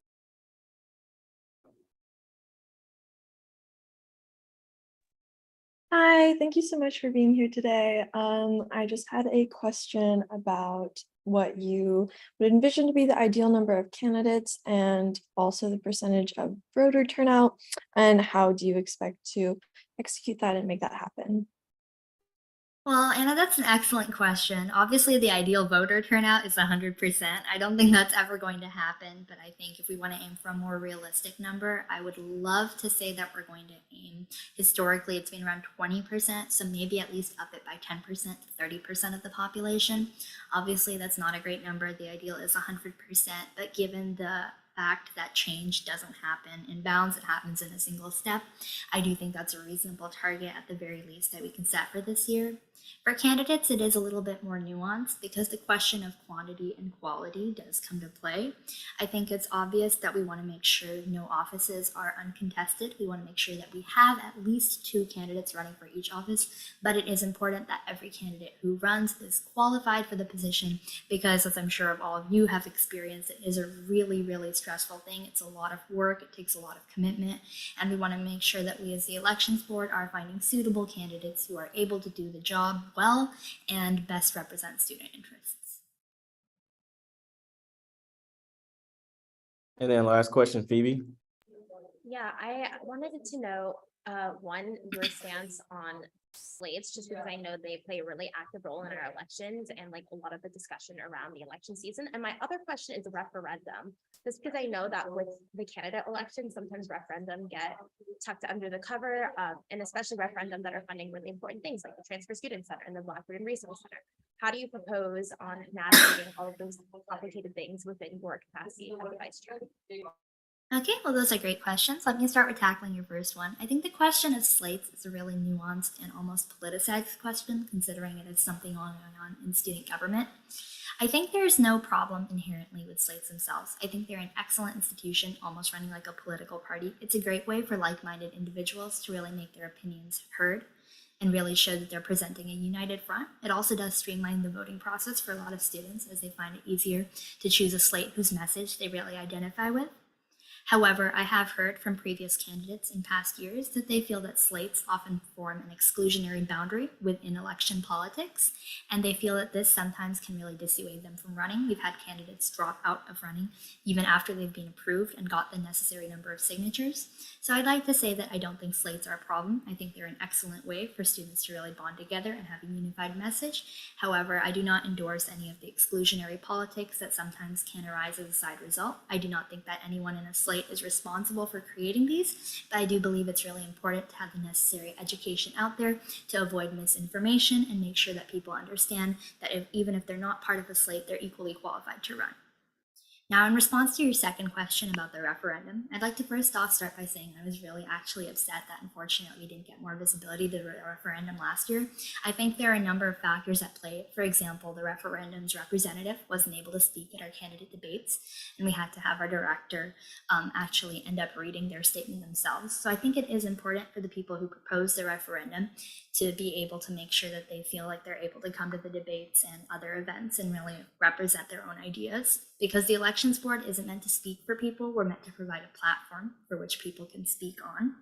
However, I do think that the Elections Board does need to make sure that people who are presenting referendums do feel supported throughout the whole elections process, and that we provide them with more things, such as more social media platforms and maybe more events, to really make sure that their referendums get out there and spread around the student body, so that the student body can make an organized and educated vote regarding these issues.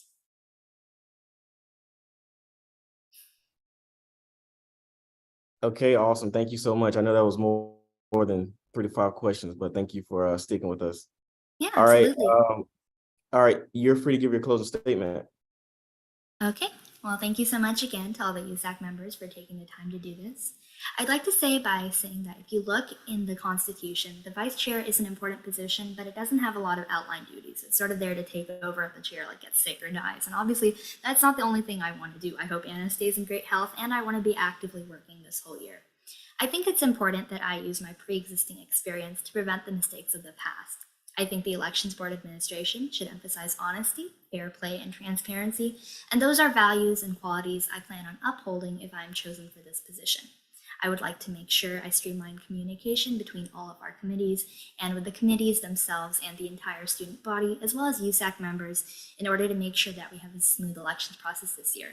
My most important goals are making sure that every student really feels that they can vote educatedly and feel that they have candidates who represent themselves, and to make sure that all candidates who run feel that they are comfortable and welcomed in office. And I'd love to work with all of you to make sure that happens. Thank you so much for taking the time to listen to me, and I hope you guys are having a great week 10. Awesome. Thank you so much for coming. All right, and now we'll hear ARC's recommendation. ARC approves the hair with a 3-0 vote. Okay, awesome. Thank you. And now we'll open the floor for questions from council members. Oh, I'm sorry, discussion amongst council members. Does anyone have any, Hanzika? Hi, I just wanted to add that I've been working with Seher. I've known her since my freshman year. I'm in a club with her, and I have not met a more passionate individual amongst anybody. She is so passionate for what she does, and the best part, I think, what she's undersold herself on, is that she is so approachable. You can go to her with literally anything, and I think that is so important in someone who is in a position that anyway has to be equitable, and as someone in the elections board, you need someone you can walk up to and just be frank with and ask questions to. And I think she really fits that role really well. And personally for me, last year, Seher was my go-to, and I wouldn't be on council if it weren't for her. So I would highly recommend everybody to vote in favor of her. That's it. Thank you. Phoebe? I really like Seher. She's really well spoken. She has a really good understanding of what elections should look like. But I was a little bit disappointed in not seeing what more of the tangible action items the new elections board might have to improve elections. I agree that a 30% turnout rate sounds great, and that there is nuance in the number of candidates and supporting referendum, but I'm still curious, besides social media platforms and providing a voice to each candidate, et cetera, I'm still unsure of what specific items are at play to actually approach those outcomes. So I'm not sure exactly where I'm going to vote.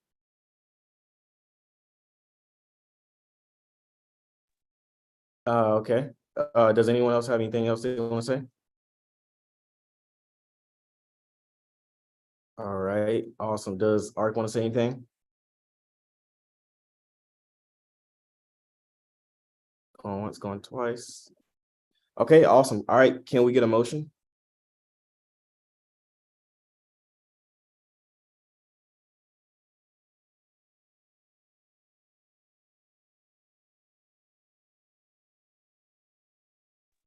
Anyone, someone, can we get a motion? I move to approve Seher to the vice chair election on the elections board. I second. All right, one motion, Sarah seconds. All in favor, please raise your hand.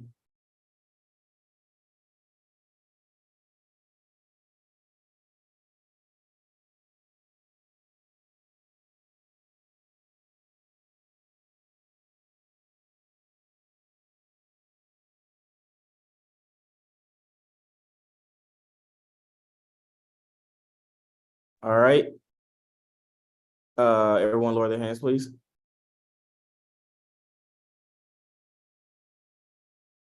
All right, all abstaining, please raise your hand.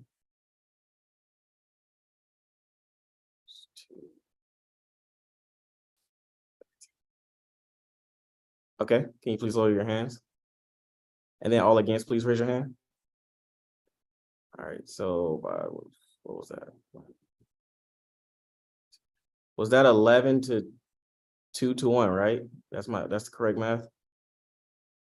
Yeah. Okay. By a vote of 11 to 2 to 1, the motion passes. And so here is our new elections board's vice chair. Congratulations. Thank you so much. Thank you for coming. 11 to 1 to 2.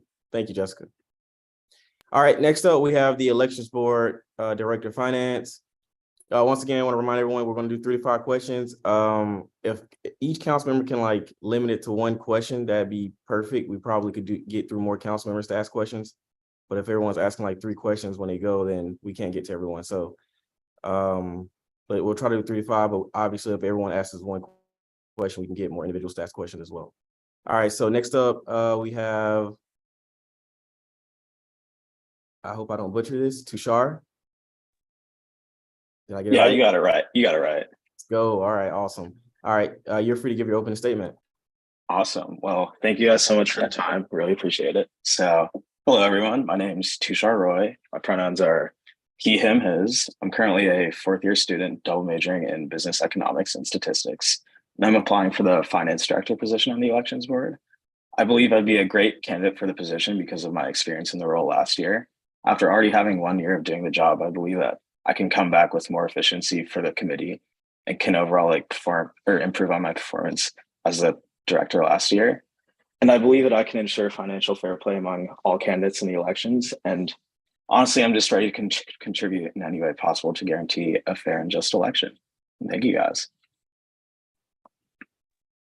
All right, awesome. Thank you. All right, now we'll open the floor for questions from council members.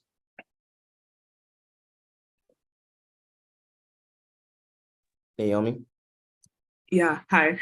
I believe you just said you had previous experience in the position already. So what do you think you're going to be doing different this year if you get the position tonight? Yeah, of course. Great question. So last year I was the director, of course, and I had 2 people on my committee who were my staffers. But if I'm being really honest, I didn't make great use of them at all. I mostly just tried to shoulder everything on myself and wasn't great at delegating tasks to the 2 people there who were always down and willing to help. So I think mainly just improving upon my using my staffers. And also, I mean, this also plays into the voter turnout problem, but I feel as finance director, it's also one of my duties to help the election overall. So I feel honestly, just going out on canvas more, just flyering more and trying to get more people to come out and vote is definitely also a way I can improve on my job. Sarah. Hi, thank you for coming to council.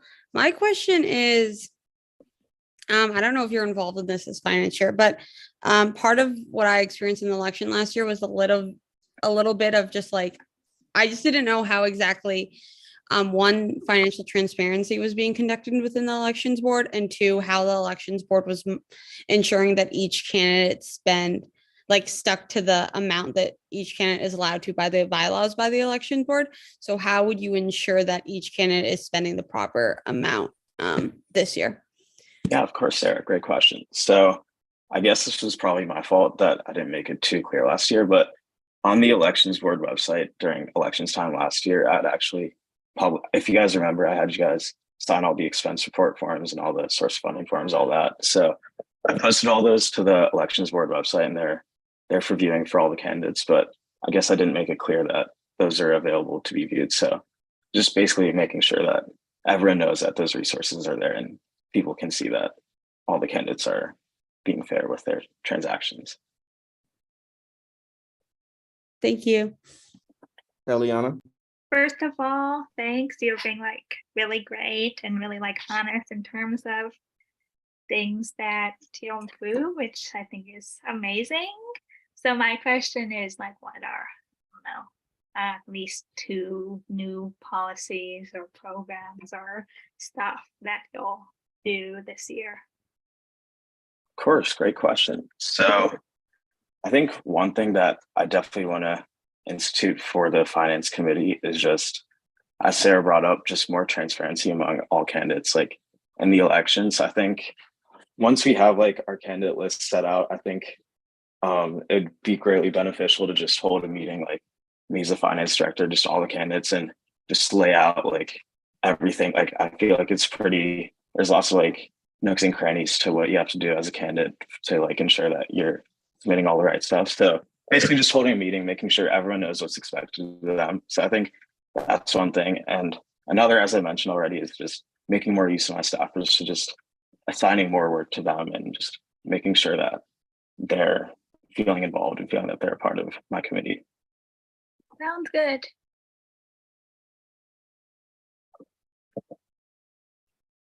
There we go.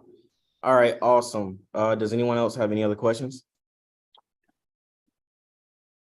Going once, going twice. All right, Tashara, you're free to give your closing statement. Awesome. Yeah, once again, really appreciate you guys all for taking the time with me today. I do believe that I will be able to improve on my performance last year as a finance director. And honestly, I think that with the right knowledge and with the right tools that I believe I have, I can do a great job and a better job as a finance director than I did last year. And thank you all again. All right, awesome. Thank you so much. Okay, next up, we'll hear ARC's recommendation. Yeah, so ARC approved Tashar with a 3-0 vote. Sorry if I butchered your name. I'm not good with names, but yes, 3-0 vote. Awesome. Thank you, Milan.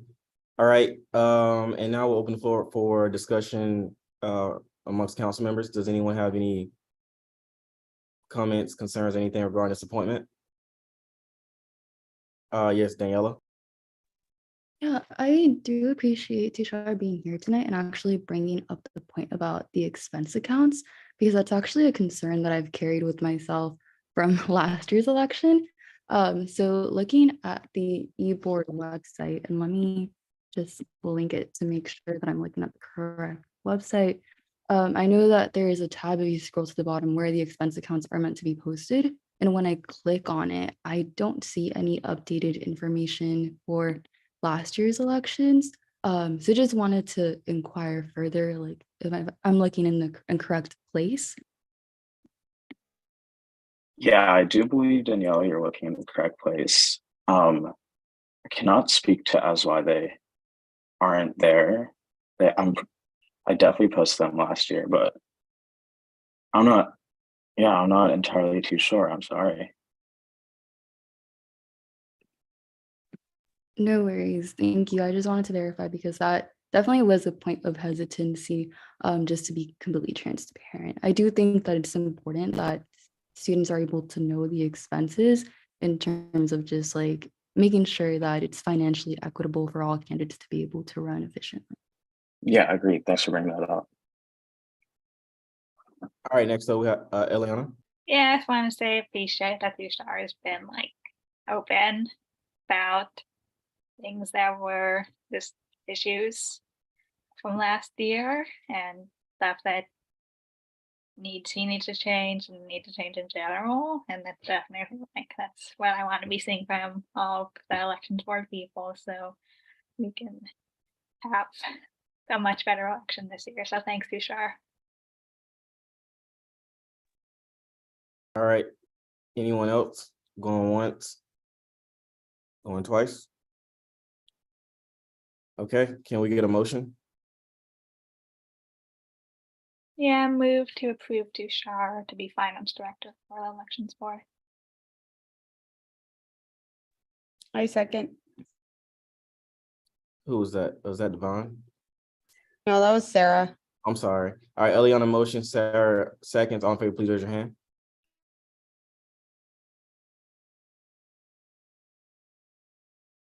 All right, and by a vote of 14-0, the motion passes, and Tushar is the Elections Board Director of Finance. Congratulations. Thank you, guys. Looking forward to this year. Awesome, thank you. All right, next up we got Mega. Let me see, the appointment for the Elections Board Director of Marketing.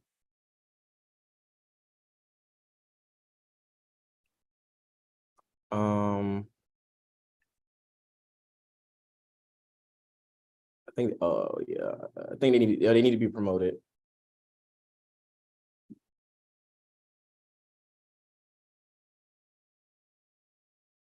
All right, the floor is yours whenever you're ready.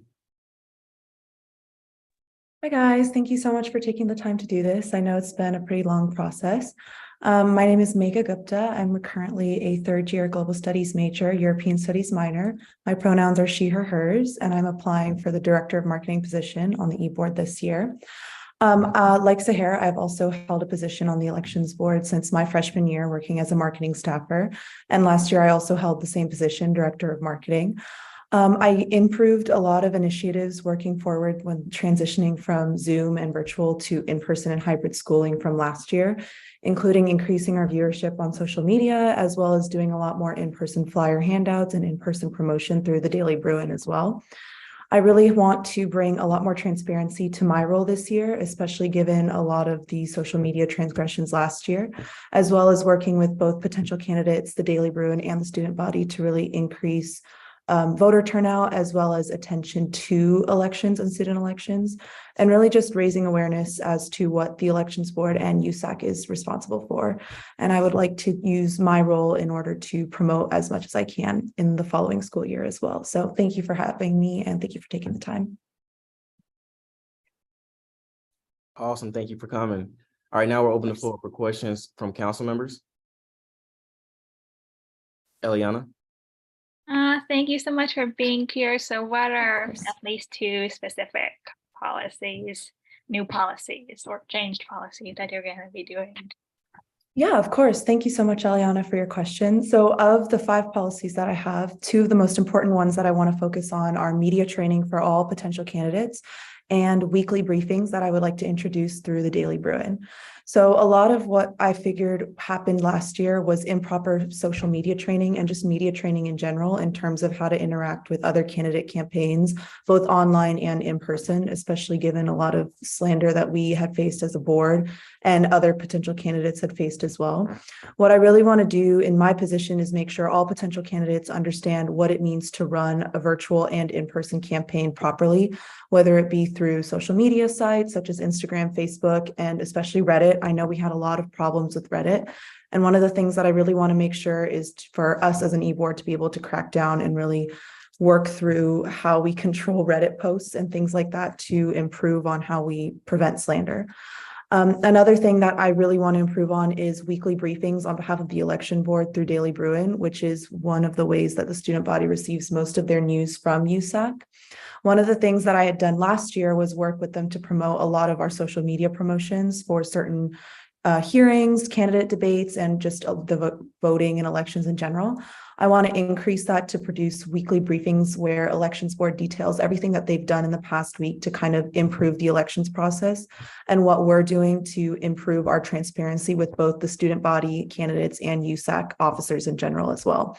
I feel like that's a really good way for us as a board to really present ourselves to the student body and make sure everybody understands what our role is in the upcoming student elections so that there's no confusion heading into spring quarter when we do end up opening voting for everybody, and just so everybody has a clear understanding of what we're trying to do to improve everybody's voting experience.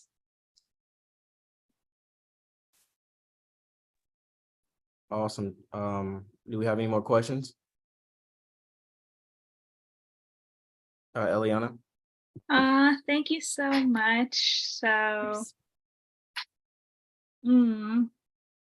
I feel like there are probably like some private direct messages that involve either like slander, untruths, or threatening or racist comments were another issue. So do you think that's something you could try and address under your purview as well? Yes, of course. Thank you so much for bringing that up, as that was a big issue last year and it continues to be an issue, including in past elections. One thing that I think I want to make clear in my role, especially with social media, as it is very easy for rumors and things like slander on websites can get a lot of out of hand.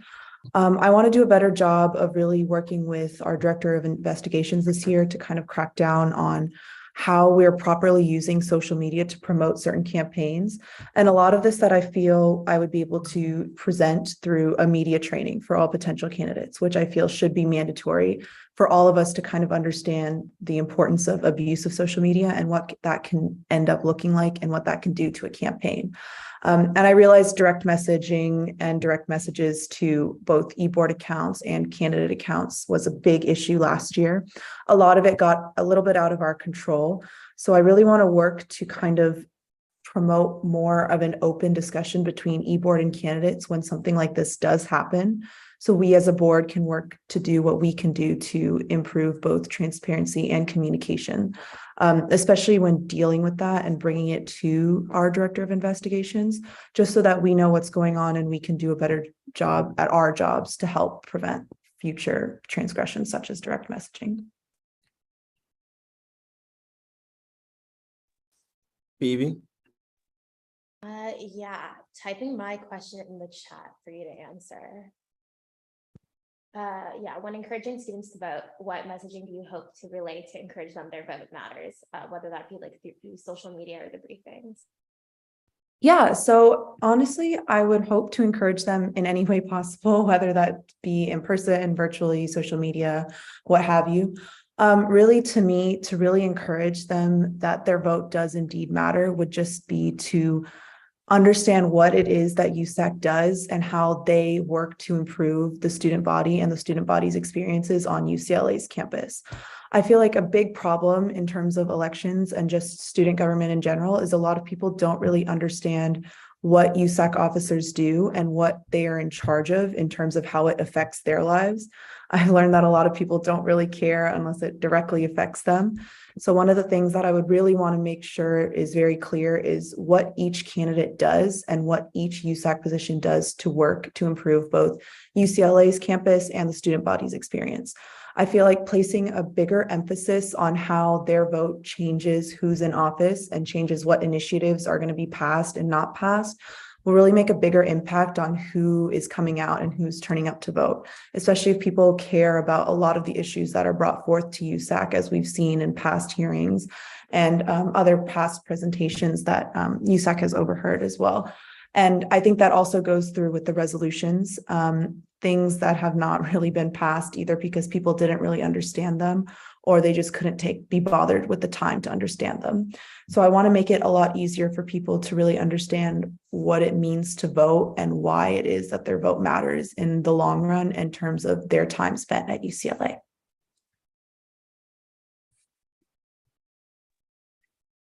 All right, awesome. Do we have any more questions? Going once, going twice.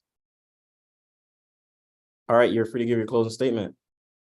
Awesome. Yeah, I just want to say thank you again for taking the time to be here. I really do want to work to increase both our transparency with the student body and USAC in general, and just really work to promote the student elections. I know Sahar said previously we want to see 100% voter turnout.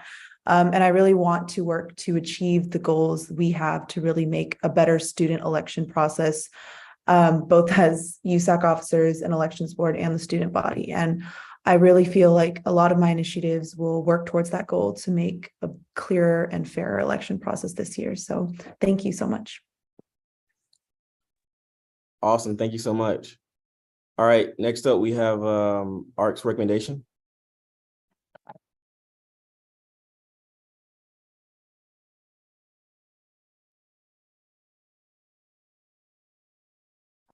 I think Milan is freezing up a little bit.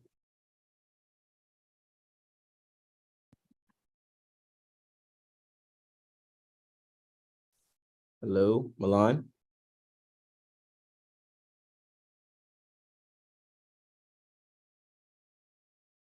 Was there anyone else from ARC here that can give the ARC recommendation? Let me pull up the sheet really quick, but I believe it was a 3-0 vote, but let me just double check. 1 sec. Okay, Milan just put in the chat. Yeah, it was a 3-0. Okay, awesome. Now we'll open the floor for discussion amongst council members regarding this appointment. Does anyone have any comments or concerns?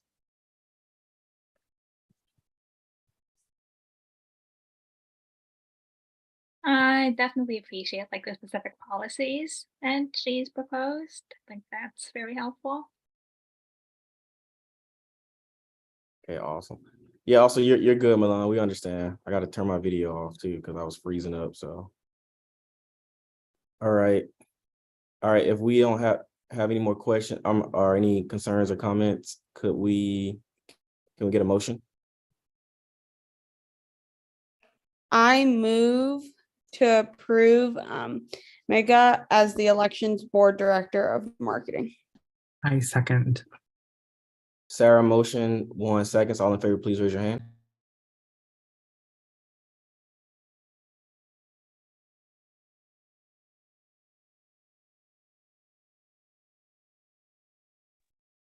All right, can everyone lower their hand?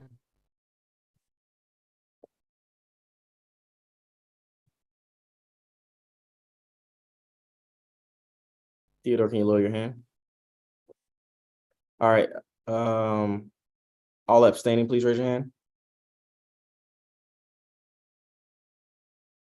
All against, please raise your hand.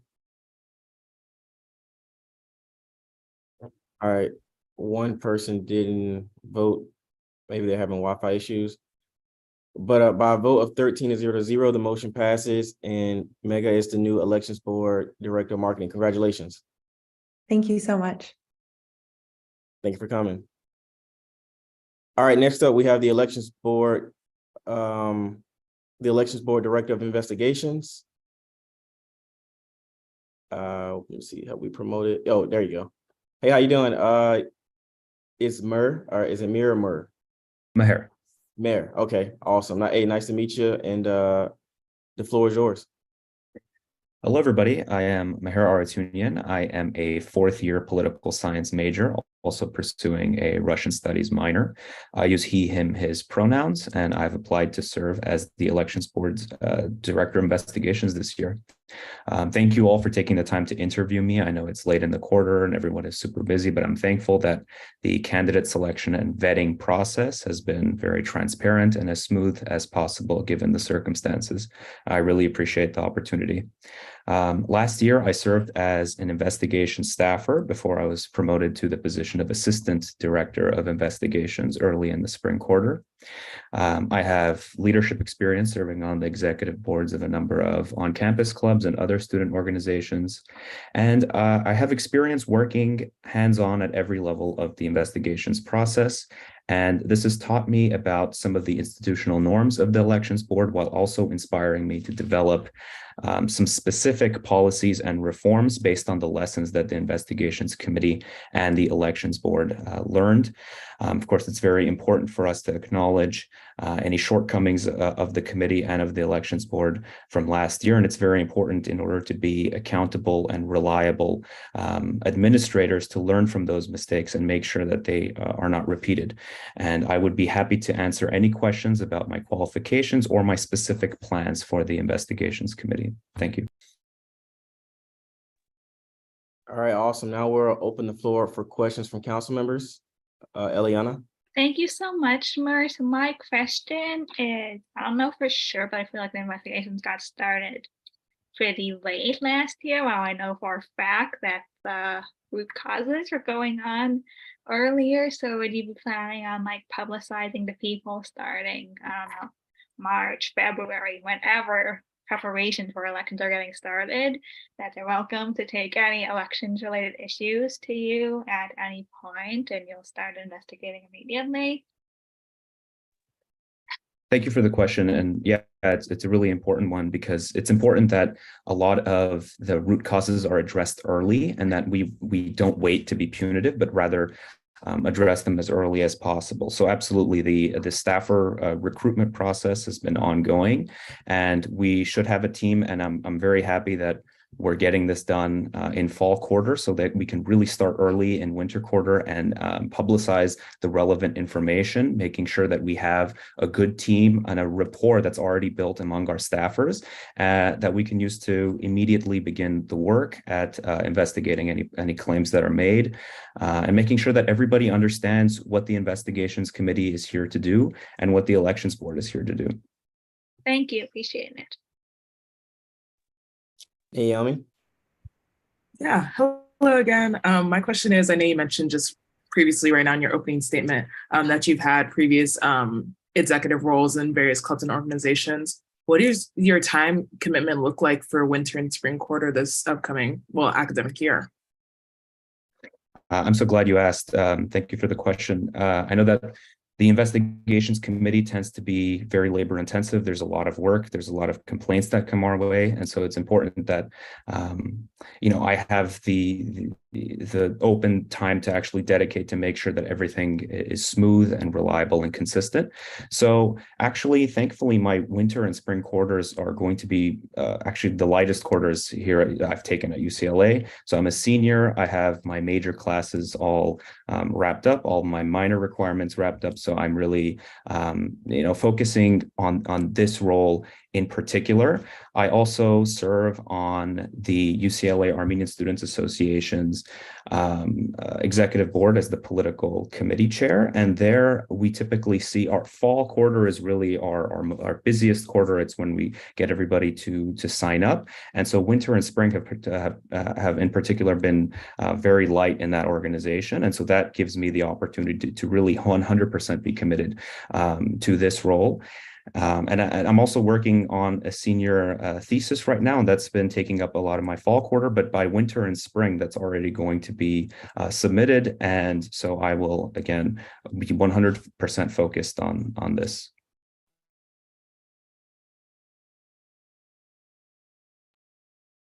Sarah? Hi, thank you so much for coming to talk to us. I had a question on your experience as a staffer last year. What is what did you learn from that role, and how do you hope to apply that as a director? Absolutely. Thank you for the question.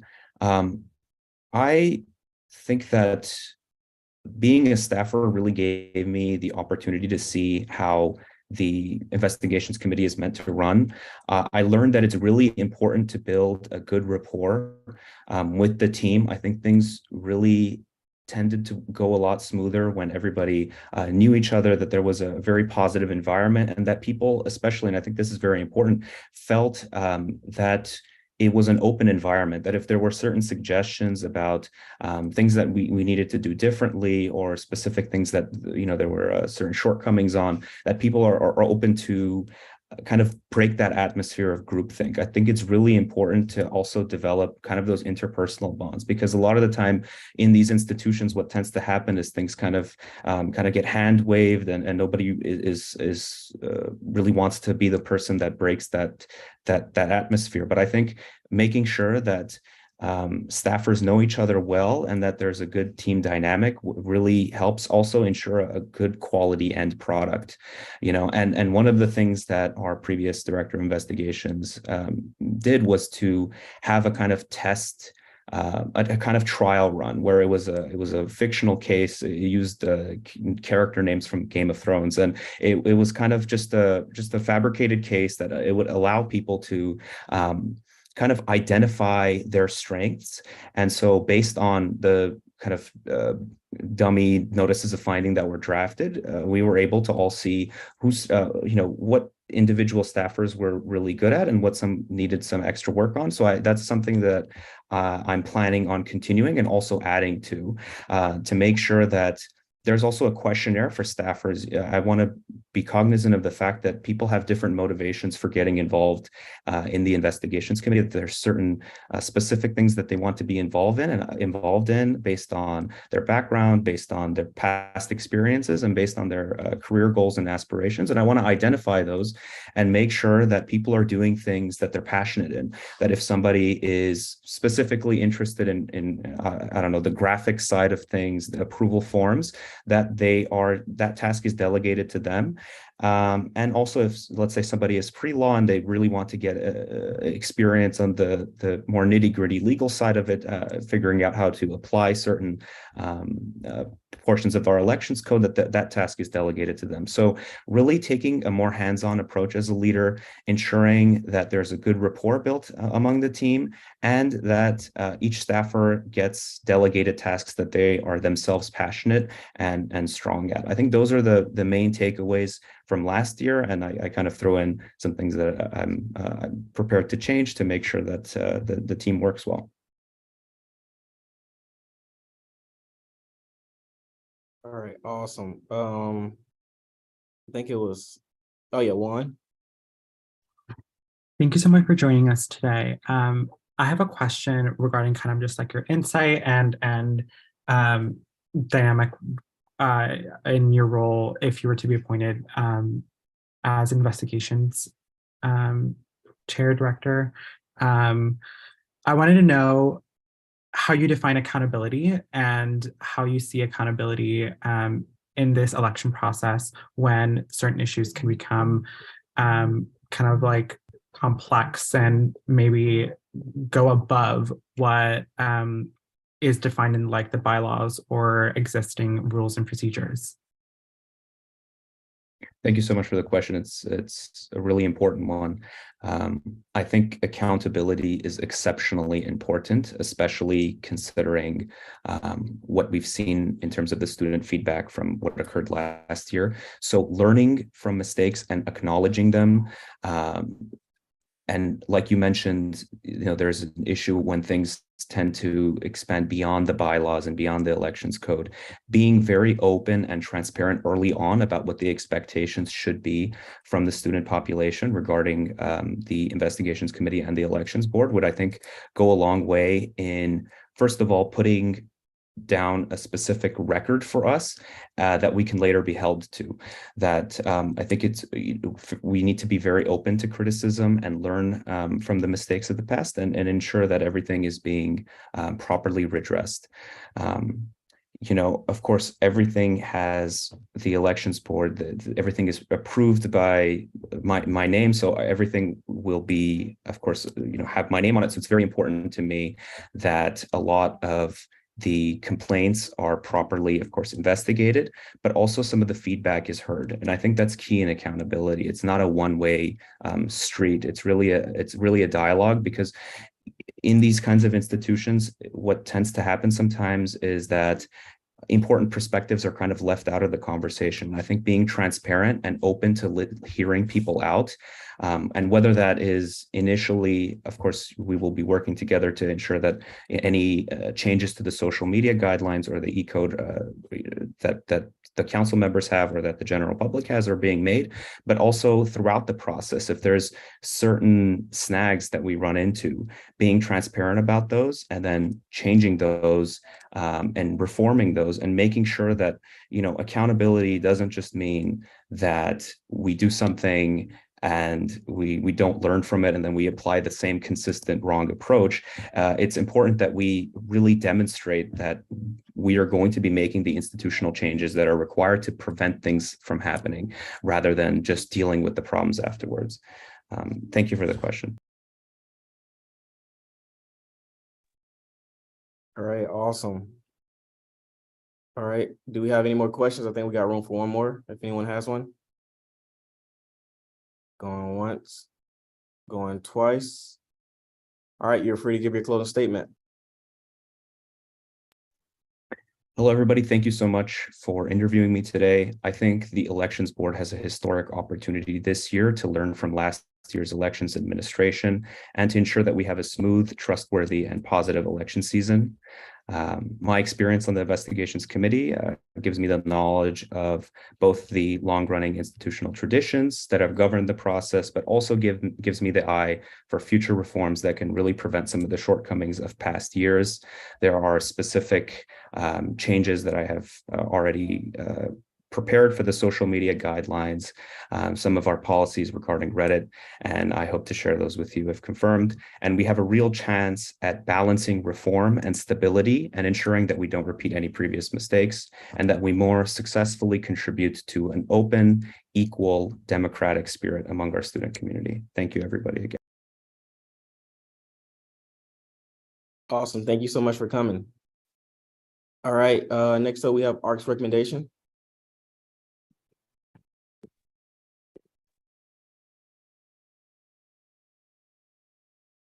Milan, are you speaking?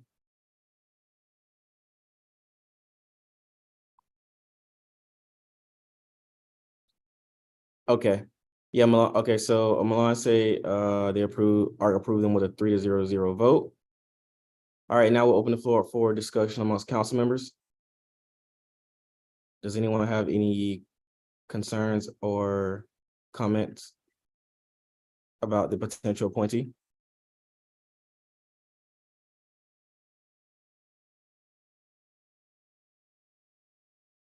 Going once, going twice.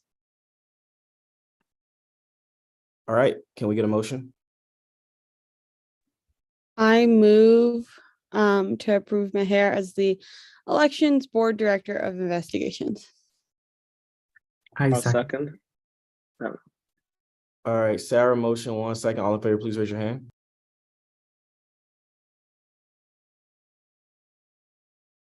All right, and by a vote of 14-0, the motion is approved, and Meher is the new Elections Board Director of Investigations. Congratulations. Thank you, everybody. All right, going into officer reports. All right, so this week, well, I'm sorry, I see 2 hands still raised. Are those new hands? Keon, Naomi? Okay. All right, so I'll try to hurry up and make this fast. All right, this week and last week, I met with the Executive Sustainability Committee, as mentioned earlier. They kind of told me a lot about the ways in which UCLA as an institution has moved toward being more sustainable. Met with the Academic Senate alongside Daniela. I'll let her speak a little bit more in regards to the specifics of what we talked about. Met with a senator from UC Berkeley, wants to collab. They thought that we had a Senate here, but they want to collab on UC support for the UAW strikes as we kind of go into winter break. So just find ways in which we can continue to raise awareness if the strikes continue to go into winter break. Met with the UC Berkeley president over the weekend. We also discussed the UAW strikes and just discussed UC Council president agenda as a whole in regards to how we can just ensure equitable learning and just equitable opportunities amongst all the UCs. Met with the dean of students regarding final grades and guidance being passed out. So and Danielle will be able to hit a little bit more on this as well. But there should be guidance given to professors pretty soon regarding the way grades and finals should be administered. The guidance isn't requirements because of that the whole concept of academic freedom for professors, but that should be getting released pretty soon. When that does get released, if they don't CC the council members, I'll send that to all of you, and then I'll be publishing some graphics on the Instagram page, UCLA President's Instagram page, to let students know, hey, these are the guidelines that professors should be following, and if those professors are negligently not following those guidelines or just completely straying away from them, then I'll show them ways in which they can report those professors. Hopefully it doesn't have to get to that.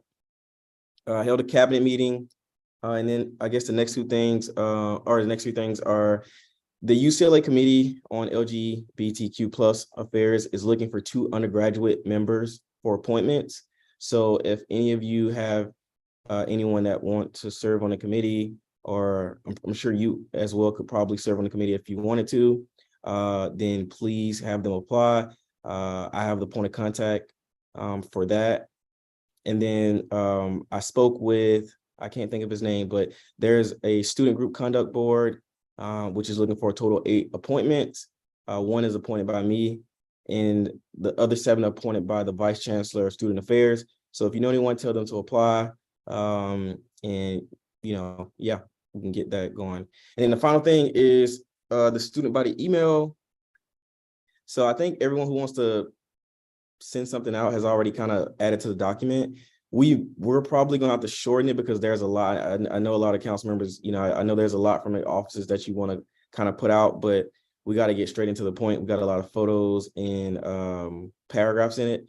And Orlando just raised his hand, so I'm pretty sure you can speak on that a little bit more as well. Orlando? Hello, everyone. Yes, thank you, Carl. I did look into this, and yes, I did receive your email. I reviewed it. Everything in it, the content is perfect. The only issue, and it is sort of a bigger issue, is that it is too long by a lot. It's an 800-word limit for the total. So I was advised to let you all know, especially those that may have drafted a longer than average message, is to really shorten it, be concise, give a quick blurb on what your office is doing, and then encourage them to visit, your sites, any links that you want to provide, just to shorten it tremendously. The second thing is, yes, no pictures, no graphics designs can be included in that. So, but I just want to let you all know the content itself was fine. Read everyone's message. I see what you're all trying to do. I would just try to encourage you to shrink it. Otherwise, it won't get accepted. And so it does take about a 3-day turnaround period. So the sooner you get it back to me, it'll be the better. Is there any questions? All right. And that's on me. Well, yeah, I was just gonna say, I think it's 800 for the entire email, but that's on me. I was given guidance that there was like no word limit, apparently. I don't know if you remember kind of telling me that, Orlando. Or that was the guidance that you was given as well. Yeah, no, I did speak to Mike Cohn, the director, who also does this for GSA, and he confirmed 800. So I may have gotten misinformation along the way. But yeah, it is 800. I mean, there may be some flexibility there if we work with them, but be very little. Okay, so what I'll do is for council members, I'll take a look at done as like the president does of like, hey, this is, like introducing and talking a little bit about what USAC is.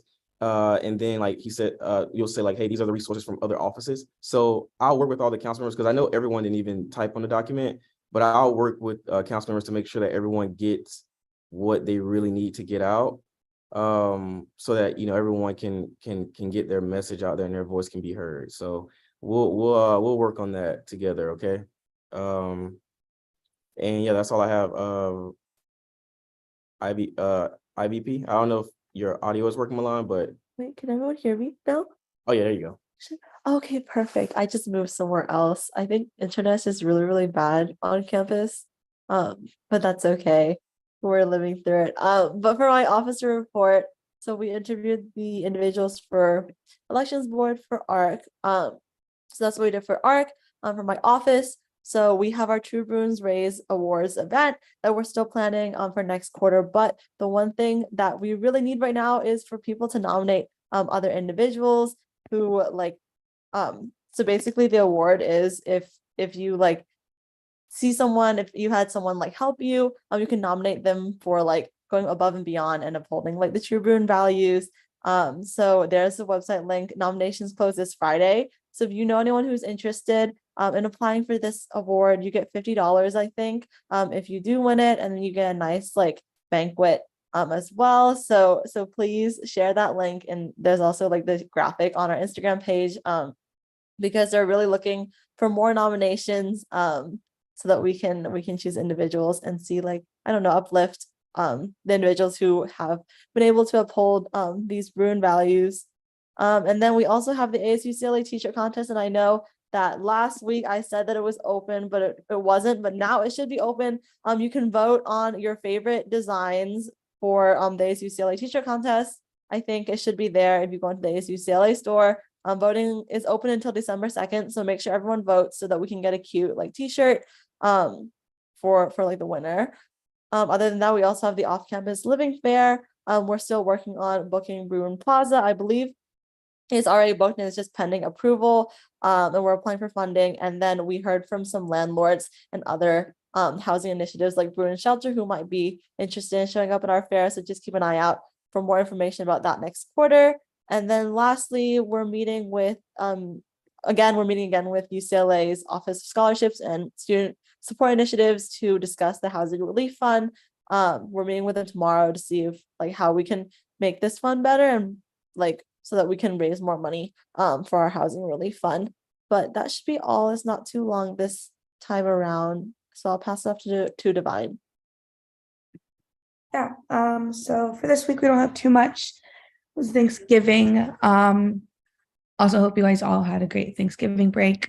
For us though, EVP office, we are prepping for winter lobbying for all lobbying teams. We are also working with UCLA Government Relations to finalize meetings for our lobbying trip in DC. Our ongoing meetings with newly elected officials, including Congressman elect Kamlager, working with some nonprofits in the White House's CEQA for bipartisan conference on renewable energy. For civic engagement, they're looking into ways to improve voting process at UCLA, including more ballot drop boxes and better voter outreach. We're prepping for a civic education 101 series that will be taking place on our Instagram Reels. We're also setting up meetings with UCLA Housing to discuss dietary options on the Hill and more integrated advocacy. Hearings for bags took place yesterday, and final allocations will be, suggested the next council meeting.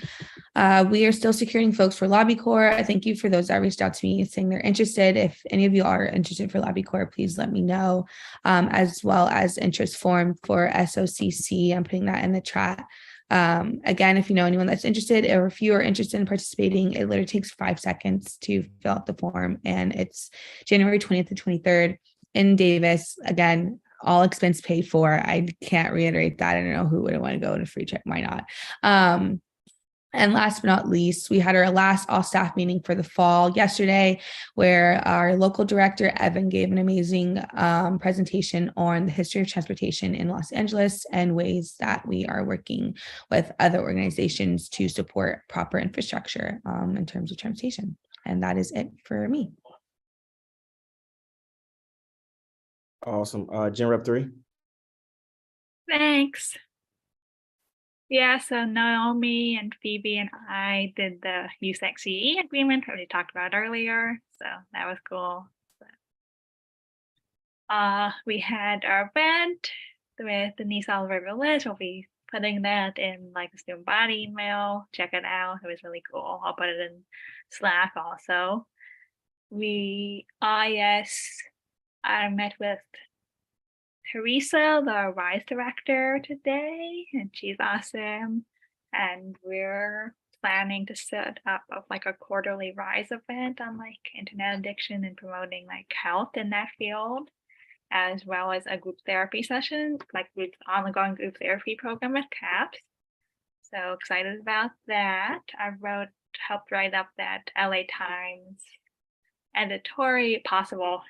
We have to talk to LA Times that wrote up what USAC should say to get it out there to the general public about why we support the strike, and also want the UCs to do the right thing so the academic workers can get justice.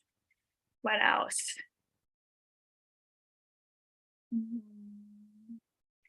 I've been working also with Phoebe, who's awesome, and her director Isabel, on expanding the Environmental Justice Now program to more good working conditions, animal welfare, and sustainability in food we buy.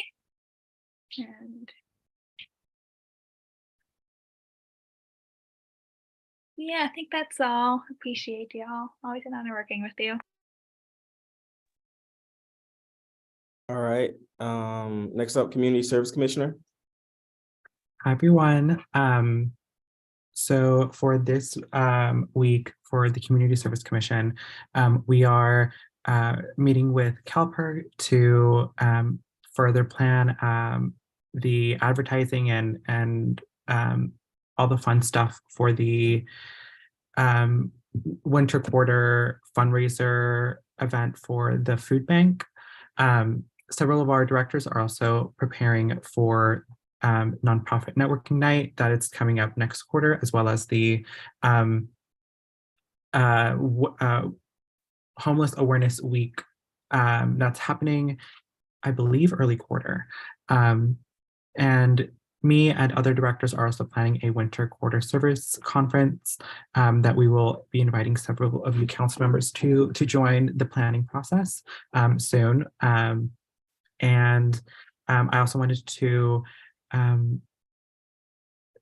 like really stress that we have a lot of appointments left that we need your help in promoting.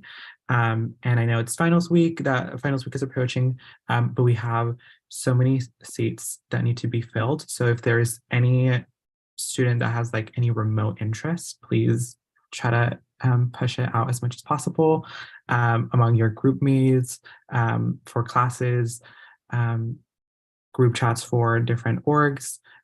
Please share it out as far and wide as possible. Some of the comments that we received today from one of the student who's involved in like in applying for different funding bodies express something that, you know, we need these funding bodies to be active, and some of them have not been able to be launched specifically because we don't have those appointments. So I really want to stress that we work on filling some of the open seats specifically for funding bodies. I will send out further communication this week regarding appointments. So be on the lookout for that. And I appreciate y'all. Thank you. Facilities Commissioner.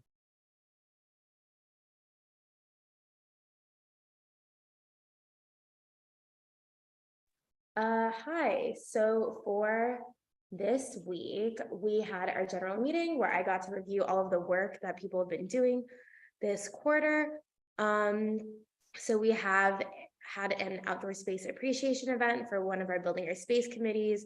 They're also doing work trying to survey students on their experience in space reservation on campus and trying to improve gender inclusive language on at the restrooms on campus. We still have our transit pass pilot applications are due on Friday if you want a free transit pass next quarter. We had a couple of clothing swap events this quarter that we're going to report in our transparency report, and are working towards still doing the sustainability update on the UCLA mobile app and working on reusable programs at the Kirkhoff Coffee House and dining wear. Yeah, and we have our fellowship too. All of our fellows, our 5 fellows finished the fellowship program this quarter, and they all want to stay in FAC. So it's been pretty exciting stuff.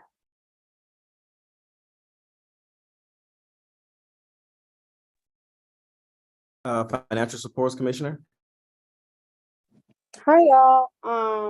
For financial support, we have been preparing for our like workshop series for next quarter. So we're having like a promotional event in the BBRC tomorrow. If anyone wants to come, we went to Costco to get muffins and eggnog. And then we're also having a meeting tomorrow with CAPS to talk about their budget and try to lobby for more funding for them.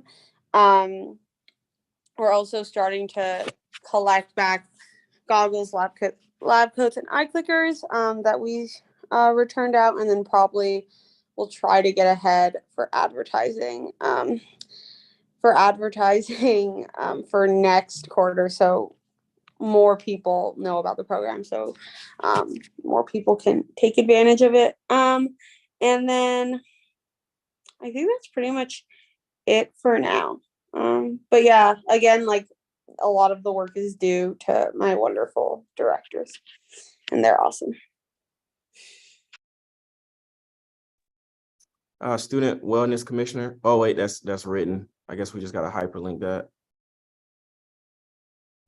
Transfer Student Rep. Good evening, everyone. I hope that you guys had a great Thanksgiving break. In regards to my office, I will be meeting with the transfer success team, basically hosted by the TSC this week. The biggest item of discussion will obviously be transfer priority week in the winter quarter. So my team will be helping out with that in all the ways that we can. In regards to my team, I do perhaps someone here could just provide advice, but I have been struggling in regards to I think just trying to balance on like how I budget my staff in regards to like who or like the volunteers versus the non-volunteers and like trying to work with the budget that I have. And so I'm just trying to basically today was like the last day of like I wouldn't say it's like labor agreements or labor discussions, but it's just more like having agreements and being open and transparent on like who gets to be paid now, who will be paid in the and like like who will be paid in the spring quarter and see like who's willing to volunteer, who's not willing to volunteer. Who do I definitely need on the team? And so I'm just trying to balance that out. And so because my goal is like, it's to pay every student. I prefer a student, if they're going to be part of my team, they're going to be paid in any way. And so, but at the same time, I need to put an effective team, and that's also going to require volunteers in the end day. So I'm just trying to deal with that. But essentially, I think I got through the last bit of it today, which was a bit of a hurdle, but it seems all good now. Other than that, I feel like there was one more thing. It was off the top of my mind. But yeah, unless you have any questions, concerns about anything, just have a good week 10 and good luck on finals. Okay, international student representative. Hi everyone, good evening once again. So this week for my office, we kind of started off with Thanksgiving break. I'd mentioned last time that there were a lot of events being organized by Dash for all this thing over Thanksgiving, so those went on successfully. I won't say the turnout was a lot, but they were really fun, whatever little did happen. And this week primarily because December is almost here, which means our website's about to go up in less than a month, which is really exciting, but also a lot of work. So we're just working on that, finalizing a lot of stuff, getting the survival guide ready. Yeah, besides that, tomorrow is like a huge student rally for the Iranian student group. So if you guys are free, do go out there and support them. And I would just urge everyone to still continue supporting the TAs.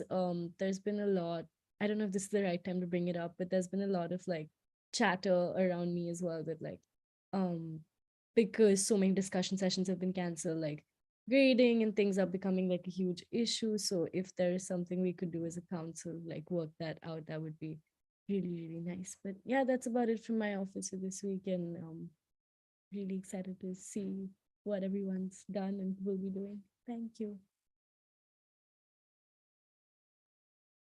All right, next up is admin reps, Orlando.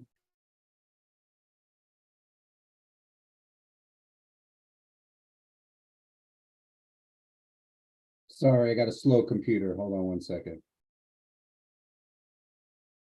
Can you hear me? There we go. No, I don't have an update. Just want to say, I hope you all had a great Thanksgiving break, and I hope you all, don't stress too much next week. You all do fabulous on finals, and I'm just sending you all good vibes. But yeah, no updates today. Thanks. Okay, Jessica. Hi, everyone. So I just have one quick little update about USAC website stuff. So we're working with our webmaster to get some of our sites updated in terms of like the web hosting. Basically, we're switching our cPanel server over to a different server. So we've been in contact with UCLA Campus IT to help us facilitate that, but it is gonna take down the website for a short amount of time while we get it all transitioned over. So I just wanted to give you a heads up. We're gonna try to wait as long as possible to not do that anytime like during the day where students might be visiting the website, especially if they're trying to access funding or things like that. So we'll give you a heads up before that transition goes live. This way you know when to expect that the sites will be down for a short amount of time. We hope it'll kind of be like an overnight thing. We'll try to do it maybe like on a weekend. and it hopefully shouldn't be down too long. But with that, switching over to this new server, the way it's going to be billed, we do have to pay for web URLs, whether they're active in live sites or not. So we're also going to be reaching out to anybody who we have a website URL for, to see if you are still using that website. If not, then we do want to consider deactivating it so that we're not paying to have just the domain. But we can, talk offline about that. So just wanted to give you a heads up. We'll be reaching out. Our webmaster will be reaching out within the next week or so to just confirm that. And then we're going to try to get that up and running and transition over before the start of winter quarter, so that all the websites are good to go heading into winter. But yep, that's the main update that I had tonight. Okay. I see Steven isn't here. Lori? Just a few updates. I met with the facility manager of the Wooden Center, and we are going to talk to rec marketing. We're going to launch a kind of campaign to help the world art and culture dance majors and advertise some open rec dance hours for dance majors in our studios, so they go used to the fullest extent, since those students pay fees and they should have access to the room when it's not in use. Jessica shared with me the link to your appointments and whatnot. I threw it in the recreation student Slack that has over 1,000 people in it. So hopefully you get some bites off of that for appointments. And there's one other thing. Maybe I guess for Phoebe, maybe. In the past, facilities has approached rec about having some late night study spaces. Like we've done it in Poly, we've done it in Wooden, set up extra tables and whatnot. So if you're interested in talking to me about that, maybe for winter and spring quarter, feel free to reach out. We'd be happy to look into opening some more spaces later in the evening for people to study so they can spread out. And happy finals. Have a great break. I'm working most of break, so feel free to reach out if you want to talk to me about something. I'll be on my email. Thank you. All right, and I see Archie isn't here. All right, so now we'll be going into old business. Devon?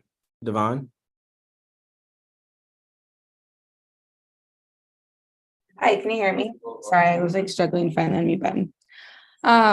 Yeah, so as you guys know, we've been talking about this the last 3 council meetings.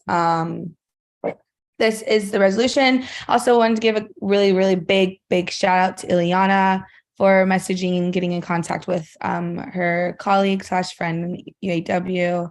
Thank you for doing that. I don't know if you want to share screen, but if not, here's access to the document with the resolution. A lot of you guys have already read through it and signed off on it. So I don't know if there's a real need for me to read through this. It is kind of long and very thorough. I can share screen though.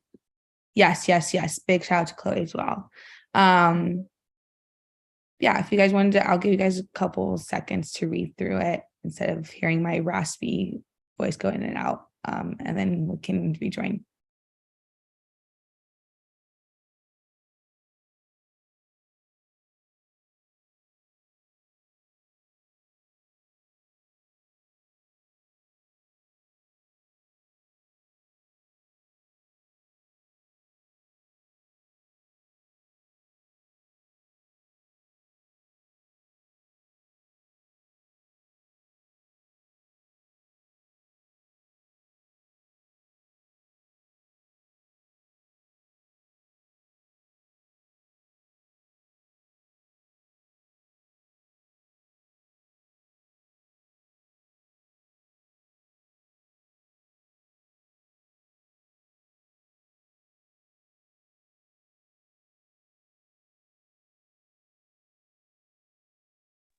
Okay, I don't know if that was enough time for people to read or skim through it.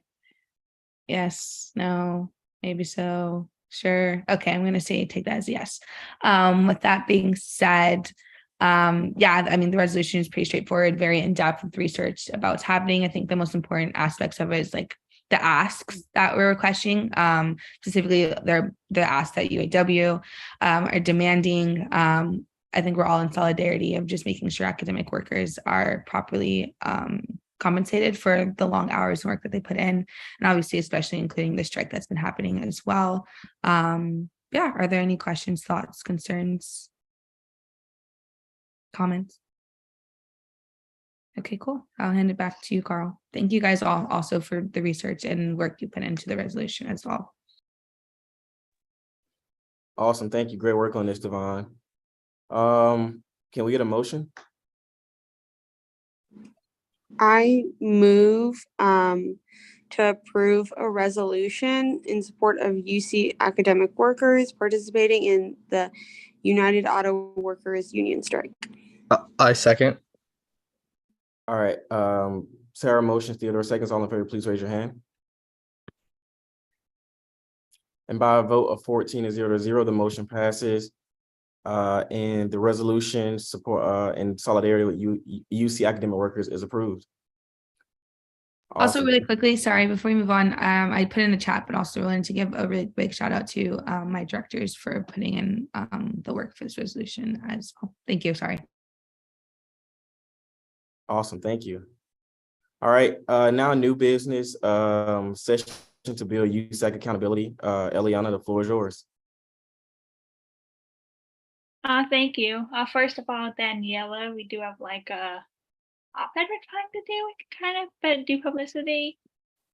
But Ty, thank you so much, girl. So I think the first thing that I feel like is something there should be like some account we should like take accountability for and try and not do in the future is how stuff went down with the appointment we rejected last meeting. Like I feel it was not ideal for the choice was made to bring her before the council after appointing the review committee had already rejected her. I feel like usually appointment review committee gets the last word, and I feel like what happened led to like the person being kind of publicly humiliated, which I personally feel awful about, that she was in this public recorded meeting that's going to be out there forever and was rejected that way instead of having it done privately. And also, I feel like it was not great for council members because we were put in this position where either we had to do that, and like I basically participated in something that publicly humiliated this person. It's pretty terrible, and I feel like it was a bad position to put us in the position of either doing that or kind of letting down our responsibility.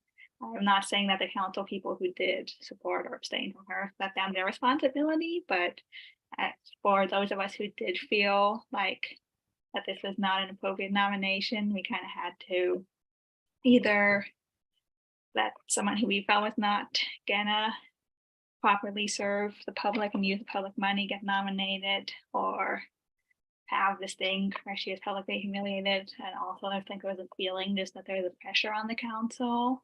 Also, I feel like the elections board chair should not have been like speaking in the time that's like for council people, especially since it was known in advance that ARC had their taken the position they did, and she could have addressed that earlier and not like kind of overstep that way. So I just want to see what policies we're going to make to prevent these sorts of things from continue. Like, we feel like we should clarify policy in terms of like when ARC rejects people and who gets to speak in like the council people's time right before the vote.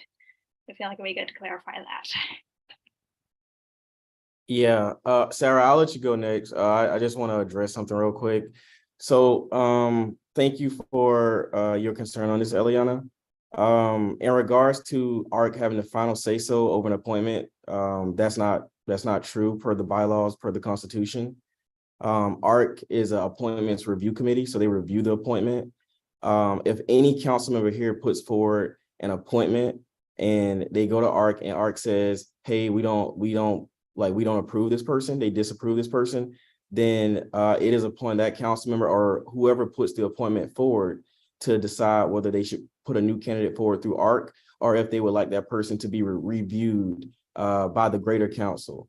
And so when Anna actually pointed this out. And so when ARC voted disapproving the candidate, Anna had the choice to further let the candidate have a session at council and be interviewed at council, or to replace that individual. And she decided that she would want the greater council to interview the candidate. So that's per the bylaws. You can find it in the Constitution.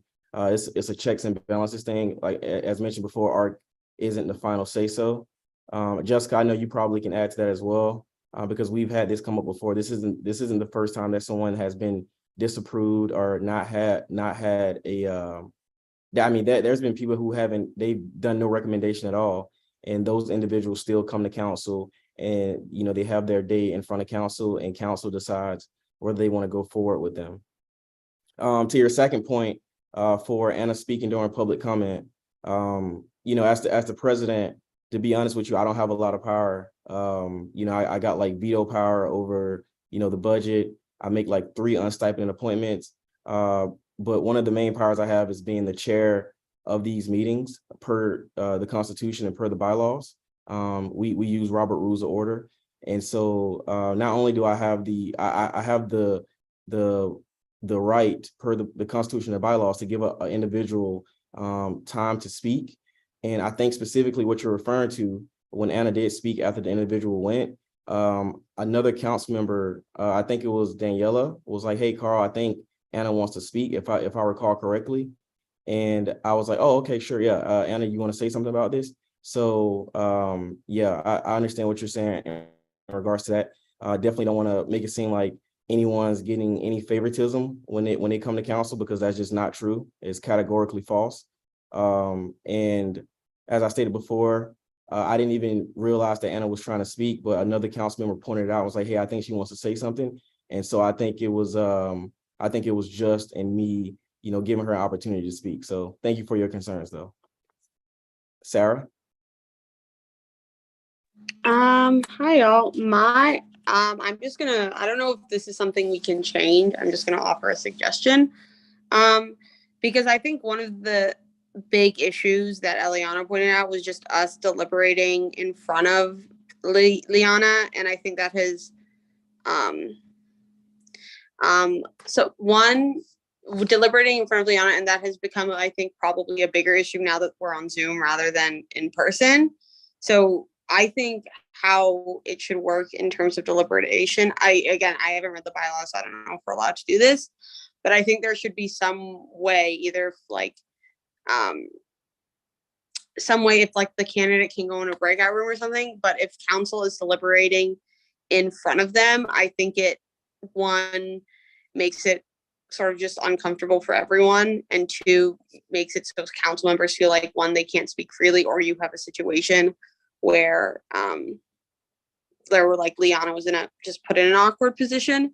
So I think if there was a way to make it so council deliberations could be among council, that might make it better. And I think we probably could do that through bylaw change, because now we're on Zoom as opposed to in the council meeting, but depends what y'all think.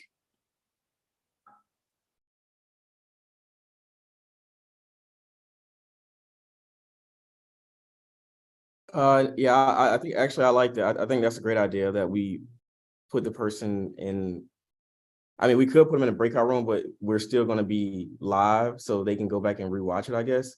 But I mean, I don't know. That's something that, I mean, we can change this, per bylaws, right? We can change this, all right? Like if you guys want ARC to be the, one all be all, we can change that. That is a possible constitutional or bylaw change that we can do.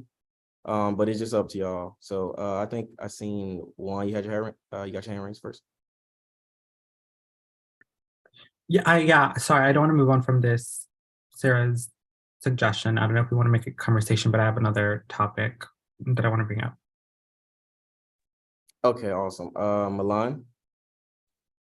Yeah, I can speak a bit just on ARC, and like, yes, I can confirm that we're not like the final.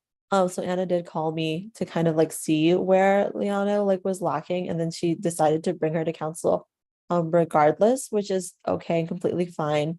I just like with regards to like council, I noticed that last week as well, I had Liana before Caroline, I believe. But Caroline went before, so I just wanted to remind everyone to be a little bit more like conscientious of like what I have on the agenda, and maybe like going with that, since we all did approve the agenda with council. So just like going by agenda, since we did approve that agenda. And then Carl, I know that you do have the right to kind of like facilitate these meetings. But maybe the elections board chair was speaking was just a bit like unfair, maybe, because I know Josh also had appointments for FICOM and we didn't let him speak, give like an introduction to his kind of appointees. So I think just to make sure that it's like fair all around for appointments, maybe not doing that in the future. And if we do want to do that, maybe giving other appointment people who have appointments, also giving them the space to speak on behalf of their candidates, just so that it's like fair across the board. But those are the two things that I think bothered a few people, and then also me as well. Last council meeting, just because there might have been a bit of a bias to let like people speak, even though we didn't let people speak, or like the the people who recommended these appointments speak before. But that's just my feedback. Okay, awesome. Thank you. No, that makes sense. As stated before, I just want to point out that another council member brought to my attention that, Anna was attempting to speak and, said they wanted to hear from them. So that's the place I was put in, so I like I said, I try to be respectful of everyone that's, in council and let everyone talk. So yeah, got you. That makes sense though. Juan, is that a new hand? Yeah, it's a new topic, but I want to make sure that Teddy and Daniela have a chance to jump in on that topic before I add something else. Okay, got you. I'll come back to you then. I'm sorry, Theodore. Yeah, like I understand, like no one likes secondhand embarrassment. We really feel, I feel like everyone in this Zoom is really compassionate and really cares about like students, and like no one wants to put a student in that position where like you're publicly, I don't know, publicly argue that you're disqualified from a role. I think in regards to, I think one thing to remember too, if it's not obviously already obvious, like we don't have to, like the general counsel doesn't always have to go in line with the review committee. I think pretty sure everyone here knows that, but just in case, like because I think there has to have been a reason why ARC is not the end all be all. Like someone in the past must have argued that at one point that it has to still go to council. I think maybe a solution probably going forward, like I think it only goes to council. Maybe we could look at the bylaws and amend it, but we could perhaps it only goes to council, or the nominee only goes to the council if it passes the review committee. Like if it doesn't pass the review committee, it just doesn't go. But if it passes the review committee, it's not like, it's not automatically, they got the role. It still has to go to council. Because that's, from what I recall, like when I think of like municipal governments, like when I think of my own city government, like when in regards to like the commission or like the commission of planning and development, like it has to pass the planning board before it gets to the city council. And so if it doesn't pass the planning board, it doesn't get to go to the city council. Like it has to first pass that board first. In regards to allowing the chair of the e-board speak, I'll be honest, like I think there's two things. I think it's pretty obvious the way that these meetings are ran. I think there's a lot of grace. Like I've asked to speak after like I've given a report, like even though it's not technically my time to speak anymore. And so I think, I'll be honest, I feel like there was a kind of understanding why it was valuable perhaps to let, I believe her name Anna speak, because if like from my knowledge or from my perspective, it seems like e-board is a sensitive topic concerning everything that happened last year. And so with that in mind, I think to really promote as much transparency as possible to like really heal, like I feel like to heal the wounds of what we have with like the e-board, or like how we feel how last election was ran. I really felt like it wasn't necessarily a bad thing that the nominator, or that essentially that Anna was able to speak for to justify or to clarify some questions. I think at this time we were really trying to fix the elections process. I think any sense of clarity, any point in the meeting is good, and I don't think it was too bad. But that's just how I feel. Thank you, Daniela. Hello, yeah. So in regards to what's been brought up and Carl, what you mentioned, me being the person that drew attention to Anna mentioning in the chat, I just did it, and I should have clarified or made it more explicit in that moment. It was purely just me acknowledging and bringing attention to the fact that Anna had asked to speak. Because in that moment, I just felt like if we completely ignored that she put something in the chat, it would be a little bit rude to just move forward and not acknowledge it. That wasn't me trying to draw a judgment in that moment. However, that I felt like she should be allotted time to speak, because I don't know if that would have been allowed in that instance. To this day, I still don't know, given that we're having this conversation now. So I just wanted to make that clear. And if it did end up having those unintended consequences, I do apologize. The way that my mentioning that during council last week definitely could have contributed to that. And then in regards to and this isn't something that I had in mind last week, but I do just want to raise this right now purely as a question, because in the agenda, Anna is listed as the person who is bringing forth this candidate, right? I know that in the past when I've brought appointments for academic senate and such, and then we've had situations where Sujana mentioned today, you all weren't feeling too keen about appointing them and had some concerns. I was given the opportunity in those situations to advocate for that candidate further. So in that case, would something like that be looked down upon in the future? Because I do feel the bias could potentially go both ways. Just because I'm a council member doesn't mean that my speaking during that time about a candidate that I'm bringing forth couldn't bias y'all's opinion, right? So I do think that that's just something, if we're going to apply it to FICOM or elections board chair in the future, we should also just consider how it could apply to council members and their appointments as well. Awesome.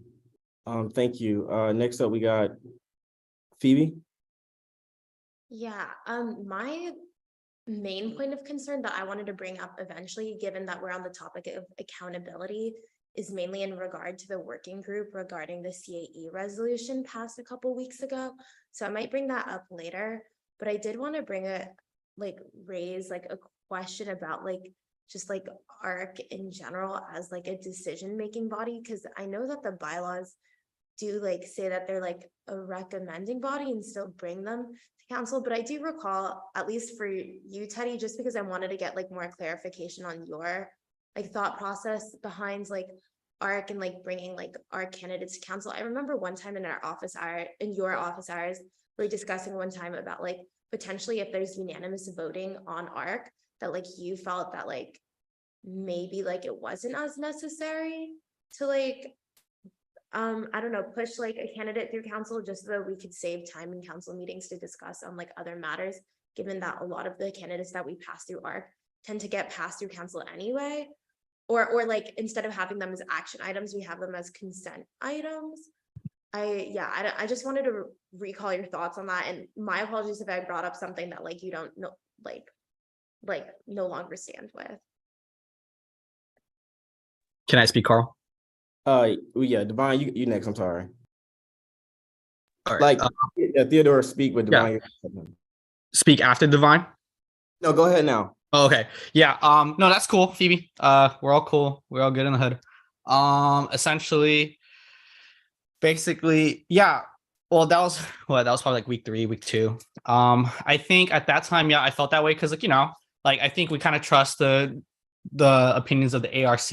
I like to think that we last week didn't vote we didn't vote against this candidate just because our colleagues on ARC voted against them. We actually voted because we actually felt that in agreement. And so I think when I believe that at one point, I think that's me probably didn't really actually think about like actually maybe that's what I was saying earlier. Like, what if there actually is a reason why ARC is not the end all be all? Like I wouldn't mind entrusting the ARC. But obviously, like, what if Carl has an issue, or what if Divine has an issue, but like they don't get both of them don't get a vote, or what about Sarah? And so essentially, I think there is still a value of going to the council, but as I mentioned before, I think to really prevent, like, I think that's what it was, just the utmost, like, really embarrassment. Like, if my opinion, like, if ARC doesn't pass it, it shouldn't go to council for a vote. Because it's just like, because then, like, if it doesn't even pass ARC, then what's the point of even ARC at that point? Like, we entrust each other to really give us like recommendation, like, yo, like this is not even good enough to go to council. We don't not going to waste council's time. But at the same time, you know, it's kind of disenfranchising to like, or not, it's kind of like a disservice to the students, but like we kind of create those committees for those roles to kind of like really mitigate. And so I think there has to be like a really trust in that committee. And so like, I think at that time I kind of felt that way, but now actually, like now I've thought about it like since then, Phoebe, which you're not wrong. You know, I'm not mad at you for like bringing it up. Like you're cool to bring it up. It's just, I really think now there probably is a value of going to the council, as long as the council knows that we don't have to agree with the ARC either way, which I think everyone kind of knows that. But yeah. I'll just go really quickly. Going back to the original thing in terms of just like trying to figure out who is allowed to speak during that aren't council members, X, Y, and Z. Kind of based off of what Teddy said, and also I kind of agree with him in terms of bringing Anna in, and also kind of what Danny said too, in terms of her being able to speak to kind of give more light in terms of the situation. I feel like we can give respect to those people that kind of are hiring those folks besides ARC and obviously council, because they know, like in this instance, Anna knew the person that she was bringing up to the council beforehand. They've worked together and they know the roles that they've presented. So hearing her speak honestly gave light to the situation a little bit more, which is also why I voted the way I did. Because I do respect Anna and her position that she holds, but at the same time, I do understand that it isn't proper protocol, I guess you can say, but I would also like to continue the conversation in terms of figuring out what is proper protocol and when we can allow people that are going through the hiring process, that are hiring these folks, to speak and come to bat the folks that they bring us. So that's something I'm interested in continuing conversation. But in that sense, even though it wasn't technically protocol, it was kind of more helpful for me to kind of gain a more holistic view of the candidates and e-board. And then also in terms of just like ARC in general and like, I guess the power that the group holds, in my opinion, I would feel safer and more content with what we're doing now, which in terms of ARC just giving their recommendation and everyone bringing it to council. Just because, I mean, we're all council members, we're all hiring these folks, and ARC is obviously representation of the council, but I don't think, again, kind of what Teddy was saying is that they're the end all be all in that instance. And so coming regardless of what ARC's recommendation is, bringing those people to all of council, I think would still be a light. But in terms of the embarrassment, which is what a lot of people have been bringing up too, maybe to mitigate the embarrassment, if ARC doesn't recommend the person, is to kind of give that choice to the person that is being brought up to council, whether they want to, knowing that the recommendation is not, positive, whether they still want to, come to council and represent themselves properly, or even try again, which is what I'm assuming happened last Tuesday, was supposed to happen last Tuesday. So maybe giving the person being represented the option and the freedom to do that. But I do think that as a council and also as like people that represent the student body, they should have the ability to still speak to council regardless of the recommendation. All right. Milan, I know Juan, you've been had your hand up for. Do you want Milan to go? Because I think Milan might have something to say. So Milan. Everyone, sorry, one last thing. I think Divine and Teddy's like recommendations for how kind of ARC would work in the future is good, but if we were to just pass everyone to council, I think that just the purpose of ARC would be like, we wouldn't need ARC, since we're here to kind of filter through candidates and make sure that like kind of shorten just that whole process. So if we just like pass every candidate through regardless of ARC's kind of decision, and then have us as a recommending body, I don't think that there would be any need for us in the end. I know that we established the appointment search committee to kind of like lessen the load on ARC for looking for candidates.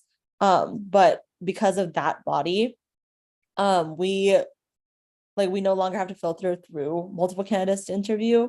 So if we were to just like have ARC as just a recommending body, then I don't think there's a purpose for ARC at all. So that's another thing to think about if we were to change the bylaws, because we do spend a long time and we make sure that we forward like quality applicants so that we don't spend hours upon hours in council. And so I don't know if we did want to do like what maybe Divine or Teddy mentioned, to just like pass them everyone through and give them the option to come to council regardless of ARC's disapproval kind of vote, then maybe like ARC might not be as needed. But that's just something to think about. One, I'm about to let you go. I just wanted to add, so like as it stands per the like constitution, that's the way it's written, like that's the way it's written right now. So the way, theoretically, the way ARC is set up is like if a person, like let's say I got an appointment, right? And let's say I put 3 people up there and I'm like, hey, ARC, like this would be awful. I wouldn't do you guys like this. But let's say I put 3 people up for the same position.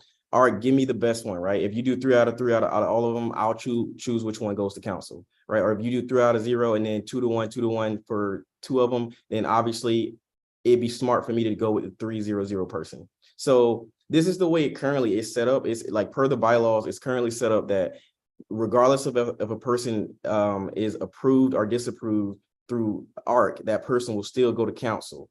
And that's up to the person that's putting the appointment up there. So maybe I think just going forward, if this situation pops up again, ARC should, speak with the person that's putting the person up and be like, hey, we did 0 to 03, like more likely than not, this person's not going to pass. Like, let's just save them that embarrassment. So that's what I wanted to add on that. One, I know you had your hand raised for a while. Thank you. Yeah. Thank you for clarifying that, Carl. I think I have a few follow-up questions about that. So per the bylaws on bringing an appointment to council, sorry, I'm reading Alicia's message in the chat. So yeah. So per the bylaws, bringing a candidate to council, even if they didn't receive the only bylaw that I'm seeing right now about bringing a candidate to council is only if they did not receive a recommendation from ARC. And in that case, I think with this most recent case with the elections board, where we had that weird issue, to my understanding, it was an ARC, any of the ARC members who brought the candidate forward. So then that leaves the question, like, who did? Because if we're following the bylaws and following the procedures outlined in the bylaws, that candidate should not have been put forward, to my understanding, even though they didn't pass ARC. I understand that, like, we should have allowed them that option. So does that mean, like, that's where I guess I'm a little confused now.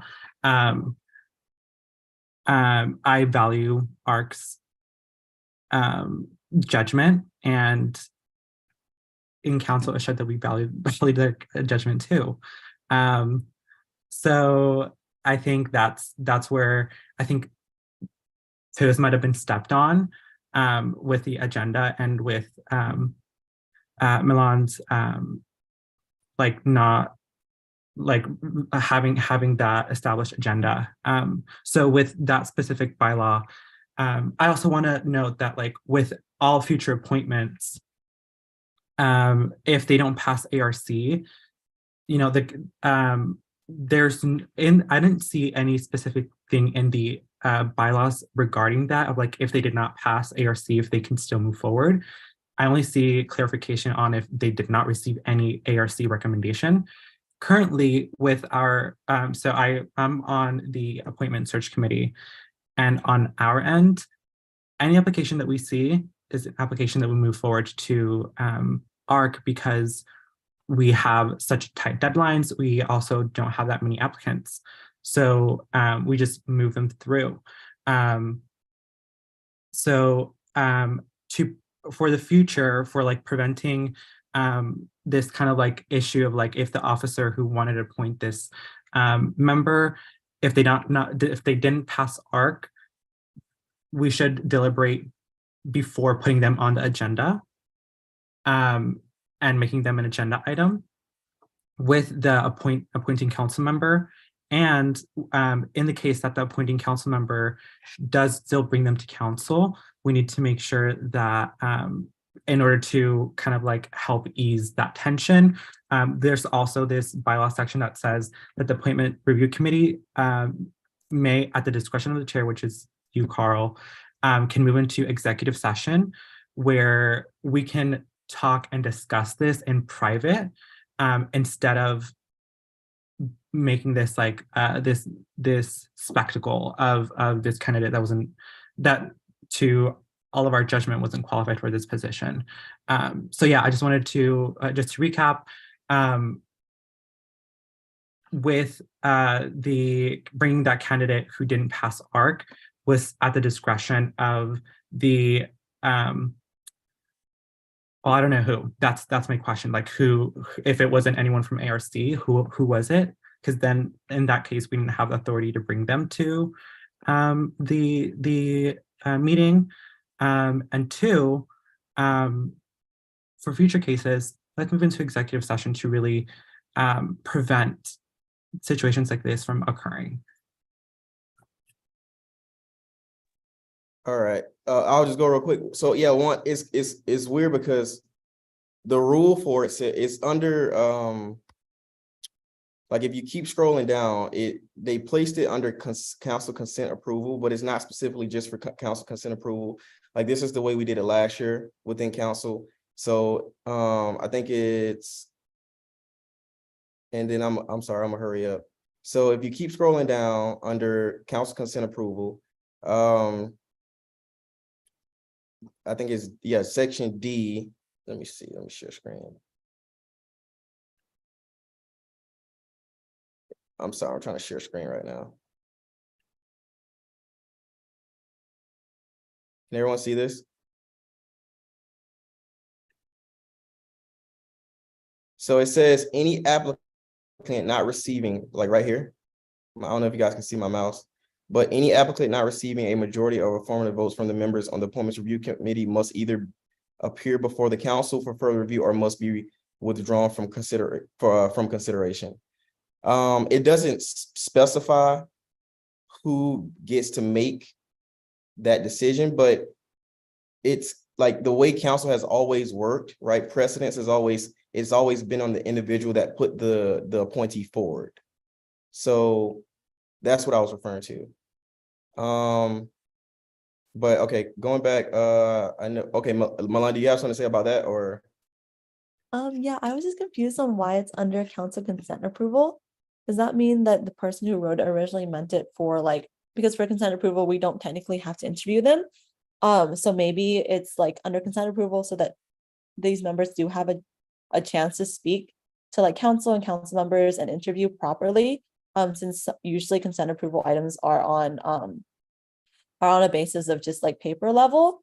So I don't know, like, since it's under consent approval item, like consent approval items, should we like, should that be applied to action items or should we add something to the bylaws?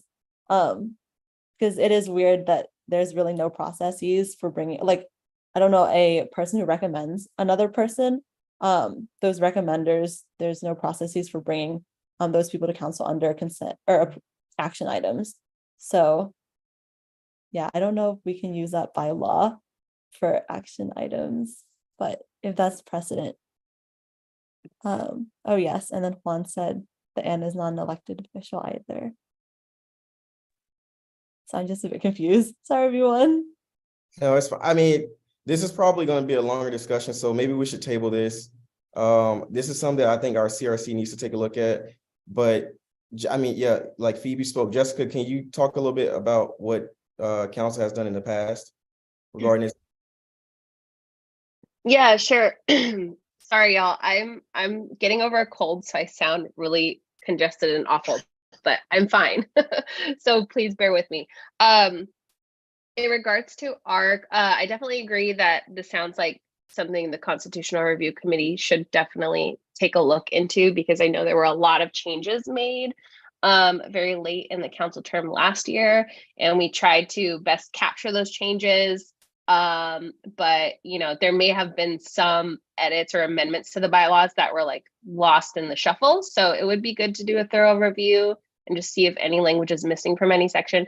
But typically ARC is meant to be a recommendation to council, but council still has the ultimate authority to interview and determine if they would like to have that candidate fill the position. And in the past, we've had many candidates who have come to council with a negative recommendation from ARC, who have then actually been able to clarify more with some of their answers, and maybe council could ask more direct questions to kind of get at any parts of the candidate's responses that were sort of in question. And ARC members have actually changed their recommendation at the council meeting to support the candidate. So it does give them a second opportunity, if you will, to interview in front of the whole council, you know, just to have, you know, the opportunity to be able to advocate for themselves and what they want to do in this role. And, you know, many people, it is tough and intimidating to interview in front of so many people. So, you know, they don't always have the most clear answers or the most put together responses, it may seem, but that might not be an indication of how they would actually perform in the role. And the goal with any appointments that you're filling is never to get like the perfect candidate who has all the right answers and the right path forward for the role, but just to find the person who has the potential to fill the role well. And, you know, a lot of times council has also, you know, left the candidate at the end of the interview with certain action items that they wanted to see have that candidate do once they got into the role. So I do think it does give a lot of opportunity to have the students be able to, you know, further clarify and speak to the role that they're going for by coming in front of council after an ARC interview, even if ARC at the time doesn't recommend going forward with the candidate. And just to clarify too, with the election board, technically those appointments should fall under office of the president. I think that was also a change that was made last year. So traditionally in the past, any e-board appointments would be put on the agenda under the president's office. So right now it's a little bit wonky because it just says by approval of council, so it's not really under one office. But that could be something for you all to review and consider if you want to amend that as well. Hopefully that clarified some. I don't know if you had any other questions about ARC. I'm happy to speak more to it, but I don't know that I'm totally coherent at this moment. Okay, awesome. Yeah, to keep the conversation going forward. Yeah, it's something that we'll get with the CRC and, you know, do like a review of that specific aspect. But yeah, that's the precedents that have been set that Jessica just talked about. Yeah, Phoebe. I'm going to take the conversation a completely different direction. So if Teddy has something that he wants to say about elections, he should probably say it now, or not elections, appointments. I just had a quick question in regards to like administratively how this Zoom meeting is ran. It's a little off topic, but like it's kind of relevant because like kind of thinking like how we just run meetings in general. I don't know if I would go after Phoebe. Oh, okay. Well, if that's the case, the thing that I want to bring up is about the working group related to the student. Let me just like read the formal name of the resolution. Student voice in hiring CAE resolution. I think a lot of us know what that means. I made a motion and Naomi seconded it. For me, Naomi, Eliana, and Carl to serve as a working group for that resolution to complete the demands. And I just want to mention that people volunteered, they said that they wanted to do it, and that is why I motioned to have those 4 individuals in, even though we only required 3 individuals as per the resolution that we all passed. Basically, there was like a little mishap or like a miscommunication that I think happened with members of the group that I wanted to bring up today. So after like that resolution was passed, we did email SEPI and CAE to form a meeting so that we could discuss with them those demands. They required like a tight turnaround for scheduling, so I understood if like not everyone could show up. But Carl wasn't able to respond to the message that I sent in our Slack group, even after I like did a couple ads, and not to call you specifically out, Carl, just like on like principle, just trying to figure out what it means to motion a group of people to do a resolution, because I know that was like the first time that we had done that at council. I know that you mentioned to me like feeling a little uncomfortable that I didn't ask you more about your capacity before like we motioned and completed the vote. So I just wanted to bring up that issue here today, just to figure out like when we do like establish like working groups for resolutions, like what kind of communication styles we want to approach at council for people to like talk about their capacities or what the expectations were, because my expectation was just like communication or like a reply. And I know that like you said that you're busy like over like the break and stuff like that, but just like a little concerned because I thought I could reach out, and like I feel like you communicated feeling uncomfortable by me being a little upset that you didn't reach back out. So yeah, I just wanted to bring that to the table today, because I know that at least in the way that I hope to write resolutions in the future, that I want to include working groups, because I don't want them to sit as pieces of paper, but I also don't want to like invite people into conversations if they don't want to be a part of them, or if they like don't have capacity. I was just confused by like kind of the dialogue. And I don't know if like Eliana or Naomi or Carl, you have like stuff to talk about that as well, or other people that like, I don't know, like might have thoughts on this. Yeah, I can clarify. I mean, like as I stated before, and I thought we already discussed this on the Slack message, but I maybe I wasn't clear enough. It's not the point about me being on the work group. Obviously, I told you I'm happy to be on the work group. I'm happy to serve in any capacity. I think it was the way, you know, you as you stated before, it was a quick turnaround. And then when I reached out and said that, hey, I'm sorry I missed this turnaround, here's my phone number, you know, call me if there's ever anything urgent again like this. And then, you know, you kind of express like, oh yeah, I'm disappointed in you and stuff like that. I think that's more of what I was bringing up as an issue. Just, I guess like your expectations came off as very like, you know, like looking down upon me or something. And so I was just letting you know that like I was super busy, and obviously I didn't mean to miss the message. It wasn't out of malice. And I think I showed that when I gave you my phone number and stuff like that. So that's what it was about. It's not about the concept of, you know, creating working groups. No, working groups are awesome. And, you know, the letter and the agreement letter that you and Naomi and Eliana worked on is great. So yeah, there was that. I think, I don't know if Naomi or Theodore, who raised their hand first? Well, since it's regard to this, I'll probably go because Theodore had a different topic. But I didn't mention anything in the Slack message just because didn't have time to. But we definitely do appreciate having your phone number now that we know that's probably the best way to communicate with you. We do appreciate that. But I just found it a tiny bit odd that we've been using Slack since the beginning, even prior to the beginning of the year, for all of our messages. Like I use Slack for various things, various groups and organizations that I'm a part of. I make sure my notifications are on. And then it was also the fact that they sent us emails to our distinct offices as well. And then they also sent a Google Calendar invite for the meeting itself. So even just like declining that and saying you wouldn't be able to attend, because when we got to the meeting, we were waiting there for a cool 5 minutes just because they're like, oh, is Carl coming? And we're like, I don't know. So that's kind of the thing. So that's more where it gets to look unprofessional on our end. And it makes us like have secondhand embarrassment, as we've been using this term for a little bit throughout various conversations. So that's all it came across. But I don't think when we use disappointed, it's to be like how we said in the Slack, to like have malice intent. Like everyone's freaking busy. I really want to emphasize that. Like we all have distinct things going on in our own offices, in our personal lives, in our social lives, academic lives, whatever whatever it is. So definitely want to recognize that. But I volunteer to be part of this group. I believe you volunteer to be a part of this group. If I have time, I will go back and rewatch the meeting. But like, we didn't like just do it for shits and giggles. Like, it's to actually like be part of the resolution and make sure that things were followed up upon. So I definitely want to say it's okay. Shit happens. Like, just how can we be better from here? So yeah, that was it.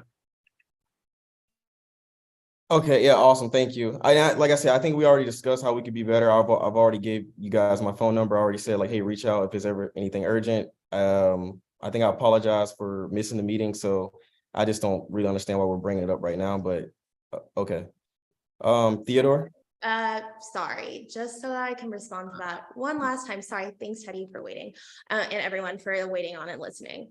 But yeah, I do want to acknowledge, yeah, us being disappointed, like it doesn't mean that like we like think less or anything. I think we just wanted to hear like from you, either like maybe like before, like if you didn't have capacity, like I just wish that you communicated that, just because I feel like you communicated to me like in a very like defensive way that I like added you onto something that like you didn't seem to like have capacity for, and then like we're like a little upset at me like for like not giving you like more grace, or like that, like being a little upset that I was disappointed in general. And I don't know, it just made me feel like a little bit intimidated, just because I felt that me like giving you a couple of reminders to like answer via Slack was like something that like was a typical way of communicating, and the way that you communicated actually just use my phone number like a week after the meeting happened. It just like made me wonder whether like my communication style with you was wrong. But I think through this conversation that we're having right now, I know to use your phone number next time. And then for like times where like, you know, a decision needs to be made and you need to be looped in, like I'll make sure to use that. But yeah, we just like want to make sure that like we're having like better communication, just because like it was a pretty like high level meeting with an administrator, and like that we were making sure that we were like communicating with them also, because they wanted a response by a certain time from all four of us.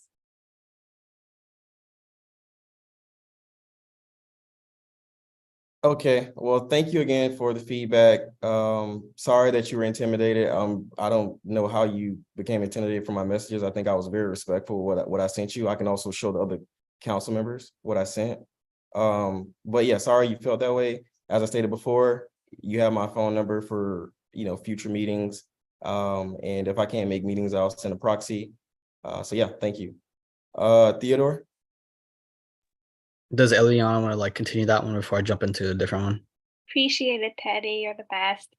So yeah, No just I don't know, feel like I guess the issue, or why we're bringing it up in council, and if you want us to bring it up elsewhere, then we could in the future. But it's kind of, I don't know, feel like people just kind of say like, yeah, wish you were here. That's kind of what disappointed means, in my opinion. Maybe it comes up harder on other people, I don't know. But I don't know. I feel like you were kind of saying like Phoebe was like not understanding you, or like being down on you, which kind of suggested that this was like a problem in the relationship among us, as opposed to just like, oh, this particular situation was like not handled so well and we should do it differently, which was like Phoebe was saying. And then it kind of sounded like, I guess you felt misunderstood in a way, but it kind of put us in the situation of like, yeah, if we raise anything that happened that we think didn't play out the way it should have, with like how whatever was going on in our working group, then that's going to be seen as like a attack on you. So I think that was like when Phoebe mentions it being kind of intimidating. So I feel like maybe in the future we should try and just keep the discussion to like, hey, here's what was going on, and instead of being like, oh, like whatchamacallit, I don't know. I feel like when people are saying like, just try and keep it to the particular issue and try not to like assume someone's like coming out against you. I feel like it's probably what I would recommend for the future. And sorry, I'm kind of, I don't know, like, but it's just because I don't blame you because it's a crazy job and you have to deal with administrators and the C and UCLA stands for censorship, like Juan said, et cetera, et cetera. It's a mess. It's a crazy job. I've known like a previous president and I know what a crazy job this is.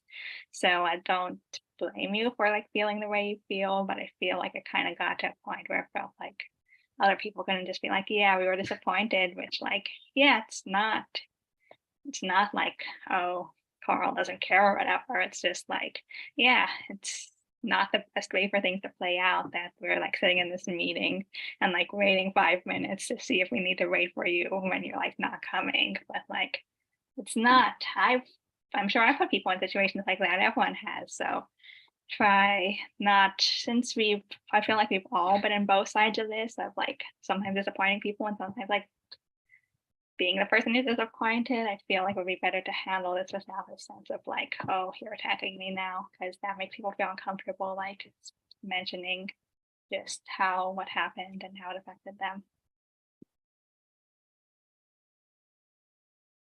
Yeah, sorry to take up all this time. Go ahead, Teddy. Yeah, first, sorry, Carl. I shouldn't have. I'm not the chair. I shouldn't have given it to Eliana. That's not my responsibility. It's not. I don't have the right over that, so I apologize. But actually, here now, everyone, hear me out. Basically, this is actually a point of topic, like recognizing like there is the chair, and the chair recognizes who speaks. And so my kind of concern, and I've kind of seen this like early on, but I feel like I was a newer one. I didn't want to like be rocking the boat. But like I feel like there's concerns I have with like the chat. Like I am here in favor of Jessica's, Orlando's, and Lori's links. I am here for Naomi's slays. I like that. We are here for that. We are here for hyping people up. But my concern is in regards to being full transparent with the student body who we believe overwhelmingly watch these videos. I really feel like there's a disservice that we give to them by not waiting for a turn to be recognized by Carl to speak. I feel like there's a lot of arguments and discussion made in the chat, like paragraphs. Like especially when there's debate, I feel like I don't know, like I personally don't do that. And so like I feel like I do what I feel like is right. And so I feel like I wait to be recognized so I could speak and like speak my opinion. And I think just for the health of like this body and not feeling like it's easier to like make an argument as long as like you don't have to be heard or seen. You just have to just throw in the chat. I really feel like it's kind of a disservice, and like it's just I don't know, it's just different, and I don't think it's the best. Like yeah, like if you have like something against my opinion, then you like wait and like ask for Carl to be recognized, and then you tear me apart. But like don't tear each other apart like in the chat. Like I think that's not like hi Alicia. But but yeah, that's just how I feel. All right. If no one has any other new topics, we're gonna let Alicia go, and then we're gonna be done. Y'all good with that? Okay, I just have one quick comment. Thank you very much. Also, my name is Alicia. Sorry. Theodore. You also haven't been paying attention to the chat in multiple meetings when we try to respond to what you're saying. Hence, you make us speak up and then quote unquote tear you apart.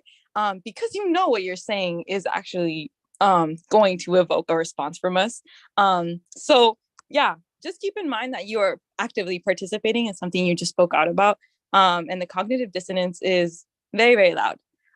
Just gonna end off with that. Just be very, very careful with what you say. Carl, I have to respond to that. Like she's accusing me of like basically purposely saying things that are purposely angering people. Like all right, all right, listen, I see a lot of people got their hand raised, so we're gonna do like 3 minutes a person or something because this is kind of getting crazy. So yeah, go ahead, Theodore. And then Juan, you got a new topic?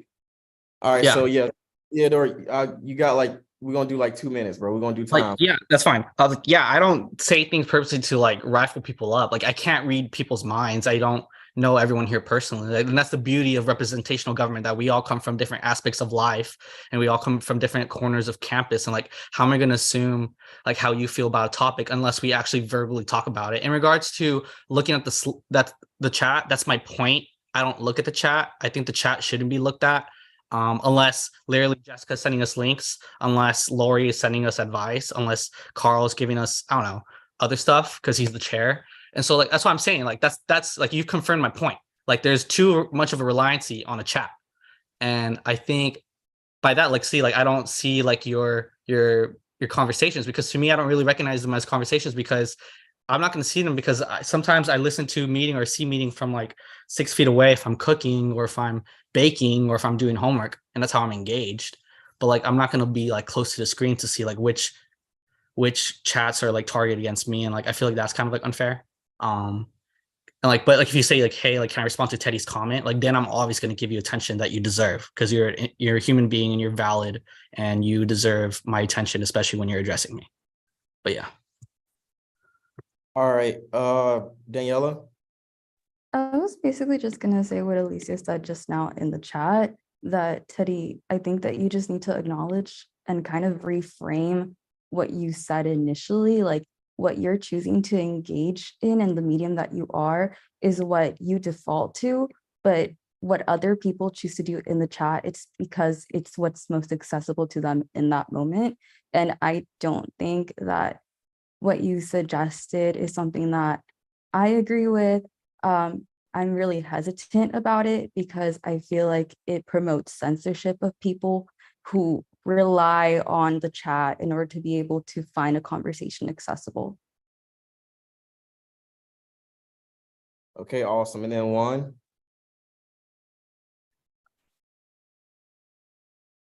This was our last meeting of the year, to my knowledge, if I'm not wrong. There's still so much fucking work left to do, y'all. And I'm tired, but we need to do it, especially before the start of the winter quarter. And there's like appointments that still need to happen. There's a bunch of other stuff. So I would love if we have a chat offline, not right now, because I'm done. I have other stuff to do, respectfully. About like maybe like calling like an emergency meeting to order, just to get like appointments through, maybe after finals week, because finals are finals and they're not forgiving. Also, having a topic of conversation on accountability in regards to officer performance throughout this quarter, and making sure that we're holding ourselves accountable for the next few quarters. Since brought up by Moises, there's concerns from the student body regarding the performance of some candidates or officers, and I feel like that just needs to be looped back around, just to make sure that in the future,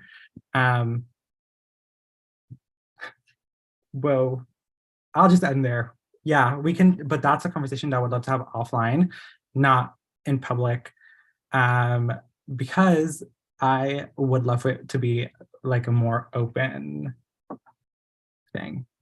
Anyways, thank you. All right, and then yeah, Naomi, you're the last one, and then we're done.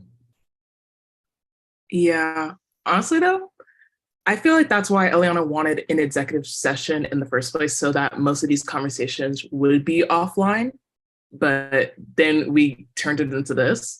And honestly, I'm down to have the conversation right now about accountability. And I know it's the last freaking week, Ted, and I know it's late, but this has been a long time coming, because we have truly failed to have these conversations after Moises came in, after shit has been done. Like this, it should have been done like when that happened. But I know we get wrapped up in our own things, like we get busy, and I totally understand. But as someone that delegates these meetings, like it should have been at the forefront of some conversations, or it should have been, okay, let's have a Slack message, let's do a when to meet, let's get this talked about and how we're going to handle it for next steps. Because now it's the end of the quarter. Like we said, this is the last meeting.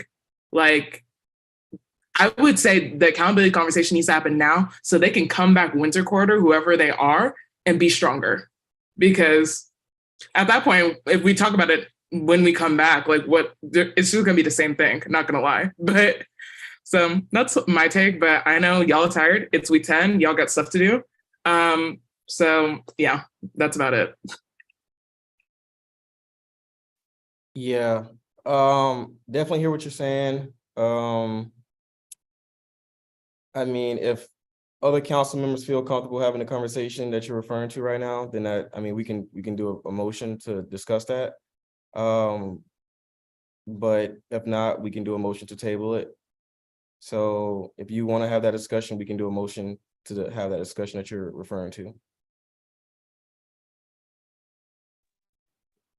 I move to have an executive session about accountability as what was on the board.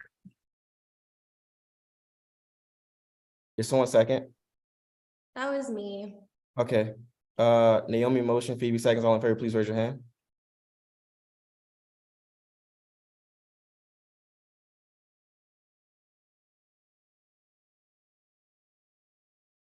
All right. Oh. All right.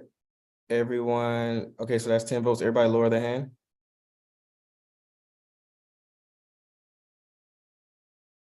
Okay, all abstaining, please raise your hand. All right, all against, please raise your hand. Okay, so that's a vote of 10 to 0 to 4. So yeah, we'll move into executive session real quick. I'll put a time limit on it of like 20 to 30 minutes at max, and then we'll be done for sure. So yeah, can you take us off live